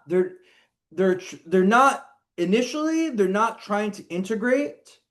They're not trying to integrate the opposing energy with one another. Integration is a process that happens if we have oppositions in our own birth chart, right? If we have a natal opposition, let's say we have Uranus opposite Mercury in our own birth chart, it's a lifelong journey of integrating that opposition and finding that harmony and balance in between them. Because when we have oppositions in our own birth chart, what tends to happen is we tend to bounce back and forth between the opposing energies, or we tend to seesaw with that aspect on our own birth chart. So we'll do one side of the opposition first for a while, and then eventually we'll go and be pulled to the other side when it gets too imbalanced. Then we slingshot to the other side, right? And then we kind of do this where we're here to learn how to integrate and find harmony and balance with the oppositions that we have in our own natal chart, but also when we are experiencing an opposition in the sky collectively.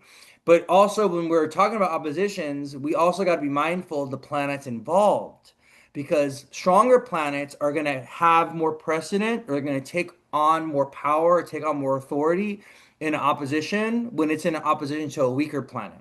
So let me explain. Uranus is a very strong, powerful planet. Mercury is one of the weakest planets compared next to the moon. The moon and Mercury tend to be fickle, tend to be a little weak. They tend to be changeable. They don't have a lot of backbone. They're good, they're positive, right? But they're also weak. They don't have a lot of power. You got to think about it. Mercury is really tiny, really small. Uranus is a really big planet. So when we're talking about Mercury in opposition to Uranus, Uranus is going to kind of hold power over Mercury, or Uranus could even dominate Mercury in that opposition because Mercury is a weaker planet, right? So when we're talking about that opposition, Mercury's kind of coming under the auspices, or he's being looked at by Uranus in a way that's harsh or negative, or that can be very challenging because of that, right? So with Uranus opposite Mercury, our nervous system, our mind, our decision making, our choices, Mercury things, our job, our employees, our routines, Mercury things, right? Our coworkers, Mercury things can feel very erratic, can feel very chaotic, or we can also feel like we want to free ourselves, we want to emancipate ourselves, or we even want to defy and challenge, right? Because that's what Uranus does as well. Uranus is a defiant energy. Uranus is a rebel. Uranus will challenge, but Uranus also wants to liberate and free us, right? So sometimes Uranus is about detachment, but sometimes Uranus is also about, being aggressive and kind of like challenging the status quo, kind of like standing up for yourself and embracing this kind of energy of contention, right? Uranus, we don't tend to think of Uranus as a warrior, but Uranus is in his own way as a warrior. If we think about Uranus, one of the archetypes of Uranus is Prometheus, and Prometheus was the king of the Titans that stood up to the gods, right? Prometheus, he actually went to war with the gods of Olympus, with Zeus and all them, right? And he lost. And that's why he was tied to a I don't know if that's why he lost. I don't know if that's why he was tied to a rock to have his liver being pecked at like eternally. I don't know if that's why, but he did end up losing, right? But it's this idea of Uranus, right? The Titans rebelling against the Prometheus, the Titans rebelling against the gods is also this energy of Uranus, right? It's this idea of humanity rebelling against divine authority, right? But we also experience this individually, right? Experience this individually, uh, by rebelling against authorities, by rebelling against tradition. We rebel against the status quo. We rebel against our family's expectations, right? We rebel against what our boss tells us to do. We're like this kind of inner rebellion that we have towards things, right? And so we want to be aware of this energy, especially on Wednesday, Thursday, as Mercury opposes Uranus and as the moon goes into Virgo. Um, but it's going to be in the air this week. It's going to be in the air this week. So Moon in Virgo, Wednesday. I'm looking at the Moon squaring Venus. This can bring challenges around partnerships, connections, relationships, money. Be mindful midweek of being scammed or being deceived with the Moon in Virgo squaring Venus in Sag. Also, overspending. Okay, Venus is in Sagittarius, a Jupiter ruled sign. So, you know, this is it's so interesting because Sag season is a season of overindulgence.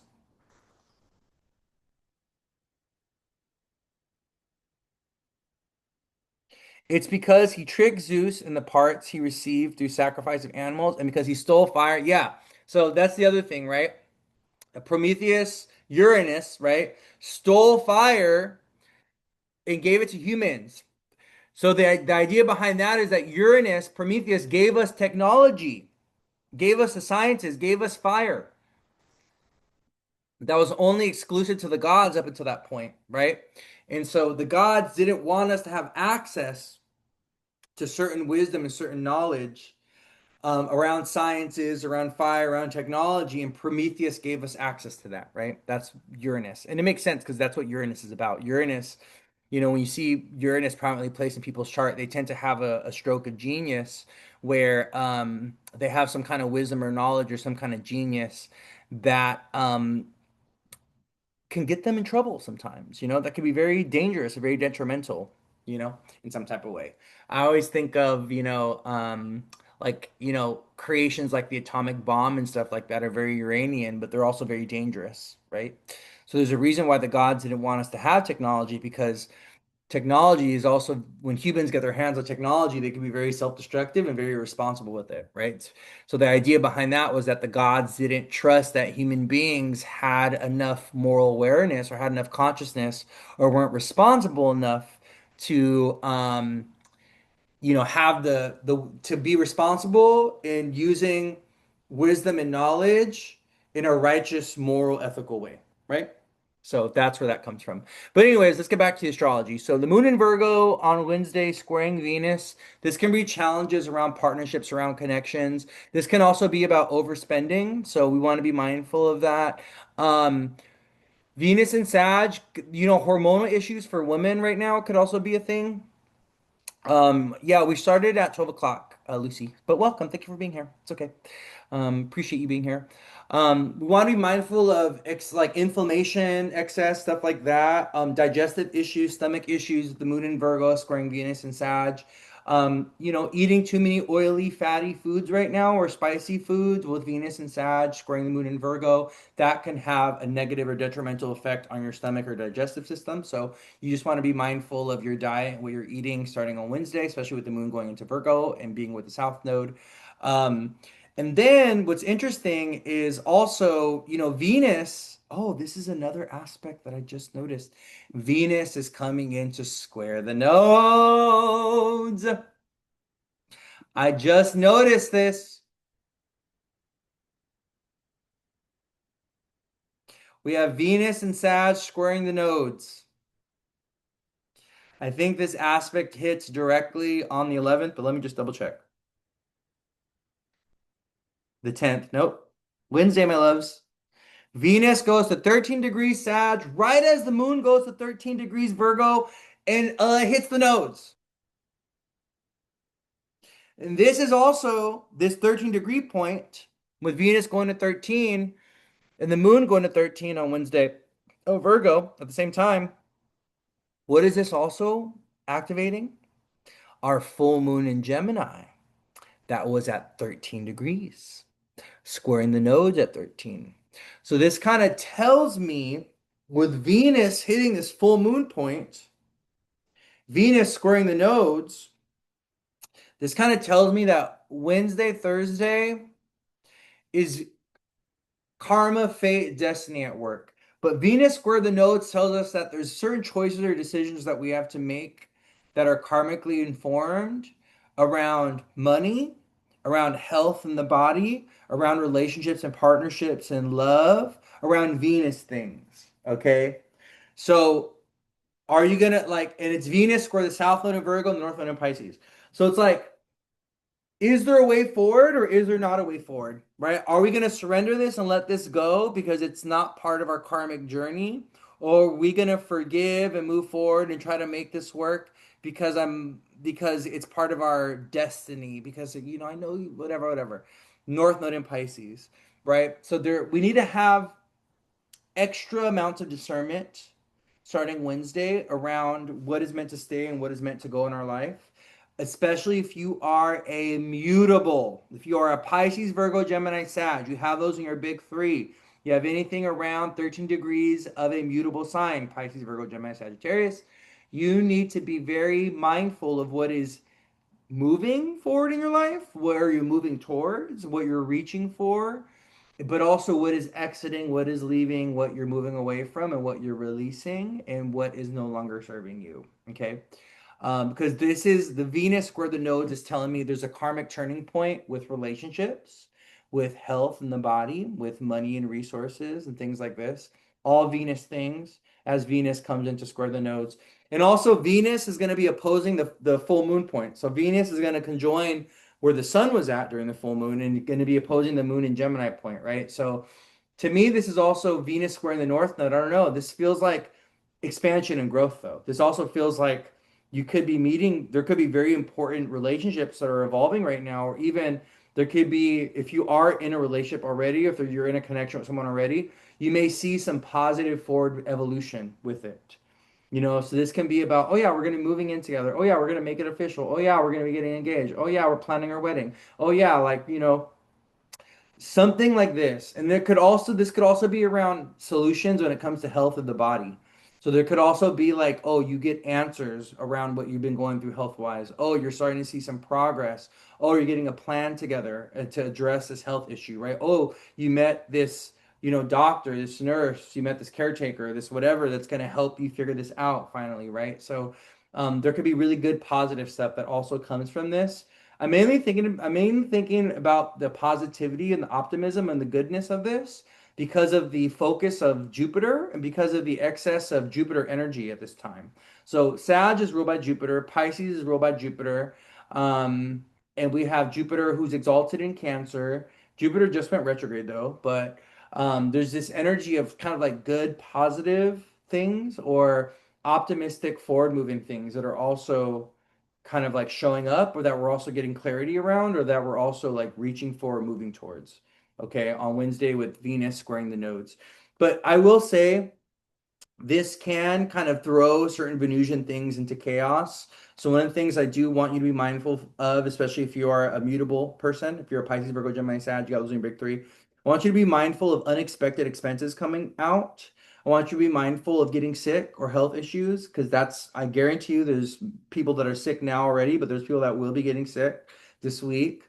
I also want you to be mindful of being conned, being deceived, being scammed, being taken advantage of. So you kind of need to have extra discernment right now, especially if you're a mutable sign, because the nodes are involved and we have Pisces energy involved. And also moving away from the unhealthy habits, routines, jobs, workplaces, things like this. Also, South Node's in Virgo, so like the exit point is around Virgo things right now. The release point, the karma point, the karmic reckoning point is around South Node and Virgo. It's around Virgo things. So this is where we're getting like the loss of pets. This is where we're getting the karmic health issues. This is where we're getting the loss of jobs. This is where we're getting the, big changes of routines, the letting go of unhealthy habits, unhealthy behaviors, the addictions and stuff like this. Letting go of the control, letting go of the micromanaging, letting go of the judgment, letting go of the self-criticism, letting go of the need for perfection, the need to have everything figured out, or the need to have everything planned, and the need for guarantee, right? That South Node, but we're letting go of all that stuff. We're moving away from all that stuff, okay? And I want you to keep that in mind with Venus squaring the nodes and with also the moon transiting the South Node, you know? On Wednesday, the moon's going to be conjoining the south node, and that's going to be our square from the full moon in Gemini as well. That's also our waning square from the full moon in Gemini. So we got to keep in mind the moon is going dark. The moon is going from full to new, right now. And the moon in Virgo is the square point, is the waning square point, is the in-between point from our full moon to our new moon. So the moon in Virgo is an action point. It's a trigger point. It's an activity point. It's a what's it's like the energy, the celestial energy is making things move, is progressing things, is having us take action towards things. So I want you guys to really lean into that, especially on Wednesday, because on Wednesday we can feel very inspired, very motivated. We can feel this need to kind of like take action in some type of way, or we can also, be making these really important choices and decisions. All right. Wednesday and moving forward. Okay. So, all right, let's keep going. I'm gonna go 6 hours. Yeah, so it's like Thursday morning that the moon hits the south node. So here I am. I'm looking at 5 a.m. Thursday morning now. We have the moon at 15 degrees Virgo. So we have the moon moving into a square with the sun. Yeah, that's going to be challenging with authority figures and children and stuff. So Moon Square Sun, our children, bosses, leaders, there can be some challenges that we go through with the Moon Square the Sun between Sag and Virgo. I always think about the Moon Square the Sun between Sag and Virgo is kind of like Sag is kind of like this carefree, expansive, fun, joyous energy, where Virgo is more contractive or more, you know, detailed or more planned or more organized. So the reason why these signs square each other is because, Virgo is trying to keep things all structured and all organized and all routine, where Sag is trying to expand things and make things fun and make things lighthearted and make things carefree. So, we got to be mindful of this tension between we kind of want to let loose and have fun and be wild with the Sag, with the all the Sag energy, but also the moon in Virgo is reminding us that we do need some like structure, we do need some routine, or we do need some like, balance, we do need some organization, but there could be some tension that gets illuminated between these two energies on Thursday. So, there may be a need to either have less structure or more structure, depending on what we need and what we're going through in our particular life scenario, right? There could be a need to let go of control and let go of routines or even let go of a job to create space for opportunity, growth, expansion, and fun. Sun and Sagittarius. We've got to be mindful of the moon square the sun on December 11th, Thursday. Okay. And then the moon keeps moving. The really good thing, I don't know, the moon in Virgo, especially as it moves to the last degrees of Virgo, though, is also going to be really positive. Like Thursday evening going to Friday kind of moves into a positive energy because the moon, oh, actually, no. In some ways, okay, the moon sextiles Jupiter. So that's where I was getting like the positivity or the good news. Also, Jupiter's in the 11th house away from the moon. So there on Thursday, we may receive some good news. We may receive some positive information around a new opportunity, around growth, around expansion. It may come through a friend or something like this, or it may come through a stranger, or we can get a call back. It's very important. But then the thing that I was looking at on Thursday, which is what I was mentioning, so Mercury goes into Sag. So Mercury ingresses into Sag on Thursday, right? Right as the moon is getting to the last degrees of Virgo. But then what happens is the moon in Virgo, as it gets to the last degrees, the moon forms an opposition with Neptune and with Saturn in Pisces. And the moon, oh, it's interesting. Wow. The moon's actually going to be forming a trine with Uranus in Taurus at this like Thursday evening going into Friday morning. So there's moon opposite Saturn, moon opposite Neptune, moon trine Uranus. And we have this beautiful grand, wow, there's like some really cool sacred geometry going on in the stars Friday.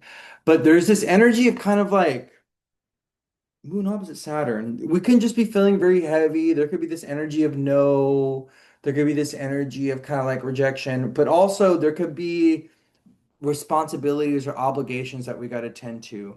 There could be certain karmic commitments or karmic contracts that we got to honor. But also, I don't know, Moon trine Uranus, Moon opposite Saturn. This is also giving me, I don't want to waste my time in this connection anymore. I don't want to go ahead. I don't want to feel karmically obligated or bound to this person, or to this place, or to this thing, or to this experience anymore. I don't want to carry this with me anymore. I kind of want to free myself from this. I want to liberate myself from this. I want to tell this person, hey, you know what? This served its time, but we're no longer going to do this. Oh, this was great while it lasted, but now I'm exiting stage left. There's this kind of energy of the moon trine Uranus and the moon opposite Saturn of accepting that certain things may need to come to an end or that they will come to an abrupt end. But it's also just finally deciding that this is going to come to an end because it's wasting our time, it's wasting our energy, it's wasting our resources. I'm also thinking about the moon in Virgo opposite Saturn and Pisces. I'm also thinking about this energy of like kind of codependency between people and needing to like claim our space or put up boundaries. So, there may be conversations as Mercury ingresses into Sag and as the moon, opposes Saturn on Friday, like, hey, you know what? I just need more time to figure out what I really want. I need more time to figure out what this is. I need space and distance to get some clarity. I just need boundaries to make this connection more sustainable. This could even be around the workplace and the job. Like you tell the boss, oh, you know what? I need a break. I need a time off. I can only be doing 6 hours a day. I can't be doing 8 hours a day. Or I need, instead of my 30-minute lunches, I need a full hour lunch just to get a little bit of a break.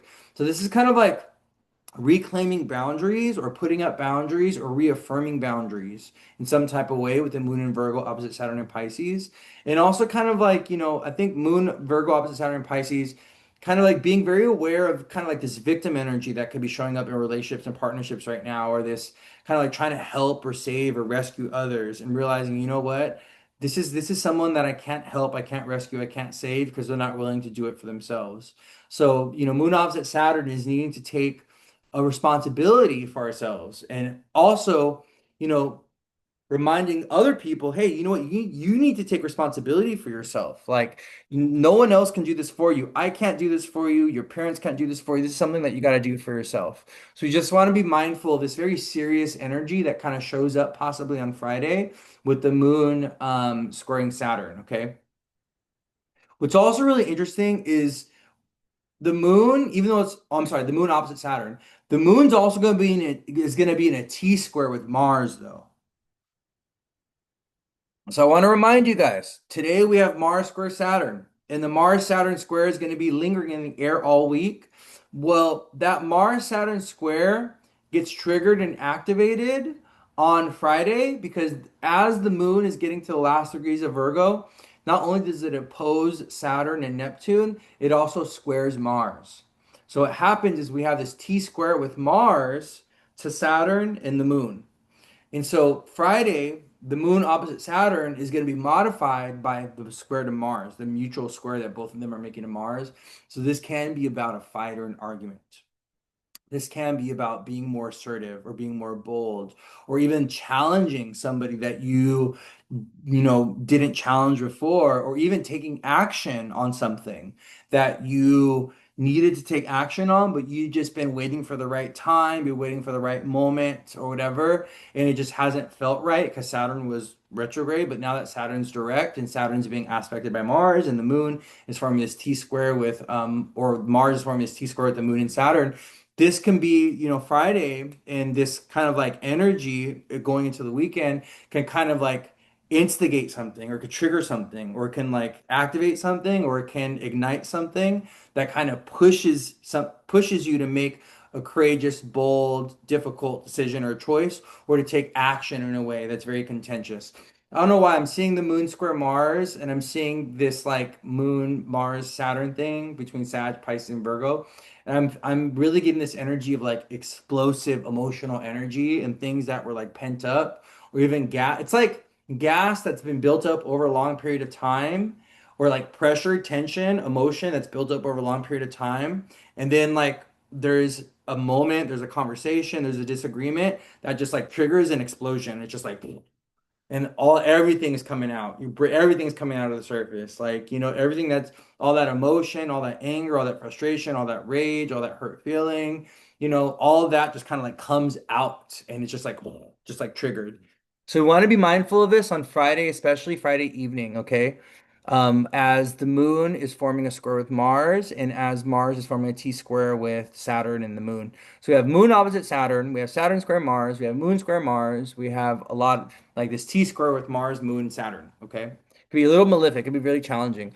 I think there's gonna be more, I'm gonna be honest with you, I think we're gonna get more announcements around this time, this weekend, going into next week, of mass layoffs. And also a lot of like weird political stuff going on with international politics and like travel politics. So what we also might see with the Saturn square Mars this week is canceled flights, grounded flights. We might see rules, international rules or regulations or laws come up or be passed or be enforced that prohibit certain travel. So, Saturn, Mars and Sag, square Saturn and Pisces is like you're not able to travel because of bad weather conditions, because of storms, because of fog, because of rain. You're not able to travel because of government policies. All of a sudden, the UK is like, oh, we don't want Americans over here. Oh, the French are like, oh, we don't want Americans over here, or something like that. All right. I do think there's going to be travel restrictions coming into play this week. And it's going to be based off of politics and it's going to be based off of weather. So if you are someone that's traveling this week, especially this weekend, or even going this month, you want to take a look at, any kind of weather forecasts. You want to take a look at, the airline that you're traveling with to see if there's any kind of cancellations or any kind of like warnings or any kind of messages and stuff like that around travel, okay? Because I think we're going to be seeing that with the Moon Square Saturn. Canceled travel and grounded planes and people not being able to travel, not being able to go certain places, okay? Because of government things and weather things. All right. Okay, let's keep going. So then during the weekend, the moon goes into Libra and people are doing their holiday shopping. So around 12 p.m. Friday, the moon goes into Libra. And we have the moon in Libra with Venus and Sag.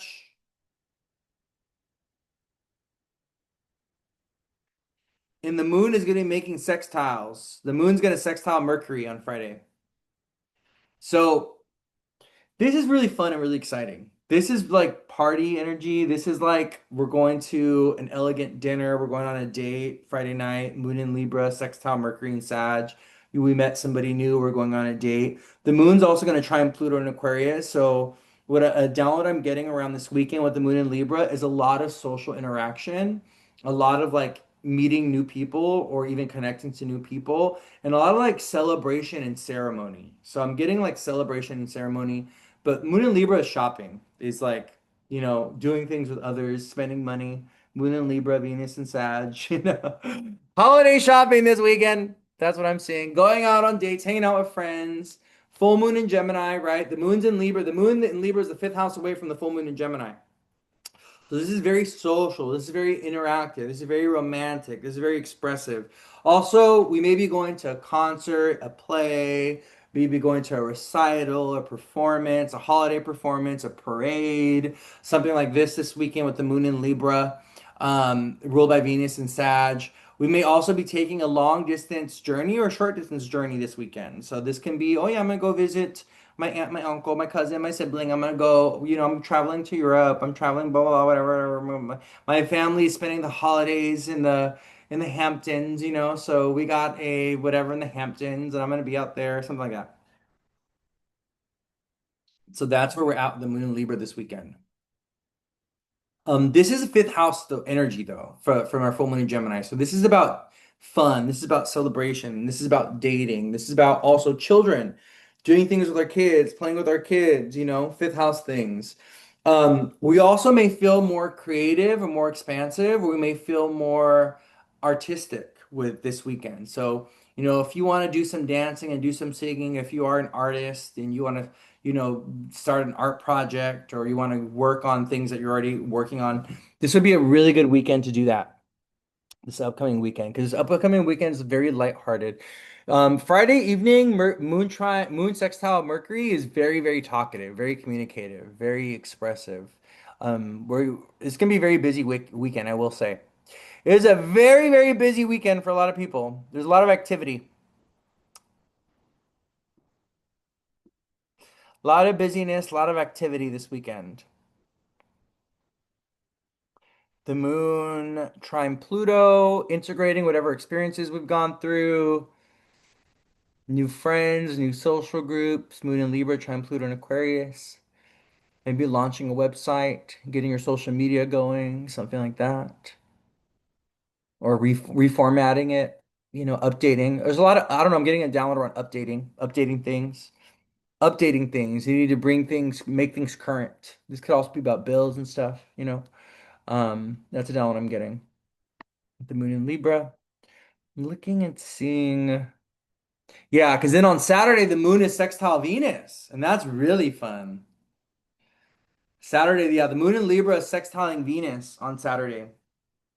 I'm looking at 12 p.m. Saturday. The moon is at 14 and Venus is at 16. So I have a beautiful moon Venus sextile on Saturday. It goes exact around 2 p.m. Pacific time. The moon's gonna be at, yeah, 15. Venus is at 16. Yeah, like 2, 3 p.m. So yeah, very fun, very exciting weekend that we have ahead of us. A lot of communication, a lot of learning, a lot of eating.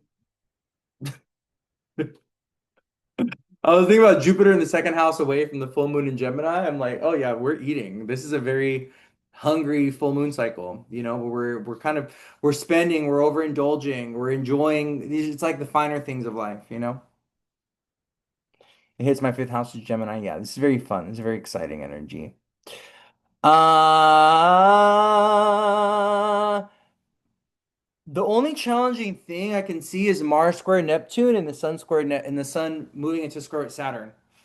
So the only thing, okay, this is the only down that I'm getting the only down that I'm getting around challenges or difficulties is overconsumption, overspending, over drinking, just doing too much of things, like gambling. So be mindful of this energy, of this temptation this weekend to like overdo it, to like do too much of something. That's the only shadowy energy that I can get with this. The other thing, there may be some kind of woundedness that we have to confront Saturday evening, Sunday. There could be emotions that kind of get triggered or things that kind of like come up for us around love, partnership, around hopeless romanticism or stuff like that. Because I'm looking at Sunday and I'm looking at the moon in Libra opposite Chiron and Aries. I'm looking at the moon making a T square with Jupiter and Chiron. So Jupiter is forming a T square with the moon in Chiron in the moon in Libra and Chiron in Aries, and Jupiter just went retrograde. So there's still like there may be some emotional processing. There could be things of the past that come up, or even feelings of the past that come up, especially around love and romance this weekend, that we need to like resolve, or that we need to clear out, or that we need to like let go of. Also, I'm really getting a strong emotion of anger this weekend coming up. So, be mindful of your anger, of where it comes from this weekend. If you're mad at someone, or if you have resentment towards someone, or if you're just like, ugh, you're just pissed off and you just want to go off on somebody, be mindful of that energy and where it's coming from, and be mindful of, and like just be strategic and be intentional with that energy. Because it's like we just don't want, this energy to be destructive without a reason, or like, oh, we're gonna get an argument, we're gonna fight, I'm gonna bring this up, but it's not really gonna bring us any kind of resolve, okay? Because there can be some like intense emotions that are triggered, but I don't know, I was getting a really strong emotion of like anger and resentment that was coming up. mainly with the moon in Libra opposite Chiron and Aries and this square to Jupiter. Also, Jupiter retrograde in Cancer, it's kind of like there's this energy of needing to really let go of the past. I just got to tell you guys this. There's this energy really coming through of needing to let go of your family's story, your family's narrative, and needing to like tell yourself new stories or reading or needing to like write yourself a new path. This is kind of like moving away from the patterns of the family trauma and reliving them and recycling them, right? It's like, oh shit, oops. I was literally talking about like too much of things and I just like over poured my tea right now. Um, but there's this energy of like what I was getting with that moon Chiron squaring Jupiter is like at what point are we gonna tell ourselves a new story and at what point are we going to shift the family tree to grow in a new direction? Like no longer are we telling ourselves the same story. No longer, living through the mother and the father trauma. No longer blaming mom and dad or blaming our past or blaming our upbringing for why we can't, why we aren't, why we won't, why we don't. It's like, oh, well, I wasn't raised like this, so I can't, Oh, well, my mom always told me blah, blah, blah, so blah, blah, blah, blah. Oh, yeah, well, my family, blah, blah, blah, blah, blah, blah, blah, blah. So it's like always making excuses, using the past as a crutch, using the past as an excuse, using your trauma, your family narrative, your family story for why you aren't, why you can't, why you don't, why you won't, right? It's like, well, my family never blah blah blah blah blah. So I blah, blah. Well, I don't. Well, release yourself from that. Let that go. Like, stop using that as an crutch. Stop using that as an excuse. Okay, just because your mom and your dad and your siblings and your grandma and your doesn't mean that has to be your story, your narrative, your truth.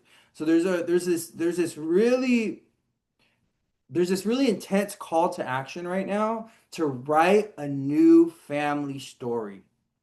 Tell yourself a new story to shift the family karma in a new direction. Jupiter retrograde in Cancer. Cancer, the sign of family, the sign of ancestry, the sign of our past, the sign of our roots, our heritage, the sign of tradition, one of the signs of tradition. One of the signs of tradition. There's a need to break away from tradition right now.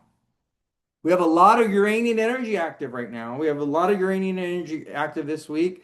But Uranian energy is non-traditional. It goes against the status quo. It goes against expectations. I just spilled all over myself. Uh, so yeah, there's this energy of needing to break away from the past and needing to rewrite and tell ourselves a new story to embrace a new future. And this may come into focus, or we may have a little bit of this like ancestral narrative, this story around the past, this woundedness that we have with the past, may come to the surface, may get triggered on Sunday, from Saturday evening going to Sunday, with the moon at the last degrees of Libra squaring Jupiter and opposing Chiron. Because then the moon wraps up. We have the moon sextile the sun, though. There's a lot of illumination this weekend, though. The moon's gonna sextile the sun, and the moon's gonna sextile Mars before it leaves Libra and goes into Scorpio. So, on Sunday evening, we have the moon sextile Mars, the moon sextile the sun, and this is a lot of illumination. This is a lot of activation. This is a lot of inspiration. This is a lot of excitement. So we actually go into the next week. We go into December 15th, the Monday, with a lot of excitement, a lot of revelation, a lot of kind of new ideas, new insights. And then also Mars is going to be moving into Capricorn. So there's going to be a lot of new business ideas that people are going to be getting when Mars goes into Capricorn. So on Monday, December 15th, Mars ingresses into Capricorn, and Mars in Capricorn in his where he's in his exaltation is going to be really bringing in a lot of new passions, the new direction. Mars going into a mutable sign. Oh, I'm sorry, Mars going into a cardinal sign where he's exalted. We're going to see people, it's interesting, like December, January, we're getting started with new things. A lot of people are like, they're moving forward with the plans. They're, starting to build they're getting moving forward on the house remodeling, things like this. Mars and Capricorn is going to get a lot of people starting to take action and move forward in very concise, intentional ways. So there's a lot of this forward moving energy that we're kind of experiencing. Saturn just went direct, Mercury went direct, Neptune goes direct, right? Mars is going into Capricorn in a really strong sign where he's exalted. So there's a lot of this energy of like moving forward movement that we're going to start to experience this month, especially as we're moving through the month. So, okay, my loves. Alrighty, I think that's it. I think that's all I wanted to talk about. And then the moon goes into Scorpio on Monday morning. So yeah, Sunday evening, Monday morning, the moon goes into Scorpio, and that's where we pick off. That's where we pick up with next week. So this is a very exciting week. This is a very kind of busy week. It's a very activate. This full moon in Gemini cycle is very activating. It's very busy. It has us thinking about things. It has us planning. It has us moving. It has us feeling very, we want to decide to do this. We want to take action around this. We want to talk about this. We want to discuss this. There's a lot of momentum. There's a lot of energy. There's a lot of this, and like things are picking back up again. So we just want to lean into that energy. Okay. Let me wave at everybody that is here. Wave. Hi, hi, hi, hi, hi. Thank you guys for joining. Those of you that have been here since the beginning, I appreciate you guys. I love you all so much. Those of you guys that join later on, you'll be able to go back and rewatch this because I'm going to post it on Instagram. And I also will be posting this to YouTube. So if you guys aren't following me yet on YouTube, please go ahead and follow me there. I do think I'm booked up for readings for the month. I do believe that all my slots are taken for the month. So, with that being said, my calendar will be available and open in January. Okay, for those of you that are looking for a reading, you may have to wait. I may have like one or two slots open still this month. I'm not really sure. You may have to take a look and see. But my calendar isn't open yet for January, and I will be opening it maybe around the holidays, around Christmas time. I'll be opening my January calendar. So if you guys want to book in that time, you can. Okay. But I love you all so much. Thank you. I appreciate you all. Thank you for the love. Thank you for the support. I will see you guys around. Have a beautiful, blessed day. If you're able to go outside and get some sun wherever you're at in the world, please go and do that for me because I haven't seen the sun now in what, 2 or 3 days? And I miss it. So, but yeah, you're so welcome. Take care. Love you all so much. I'll see you guys around, okay? All right, bye.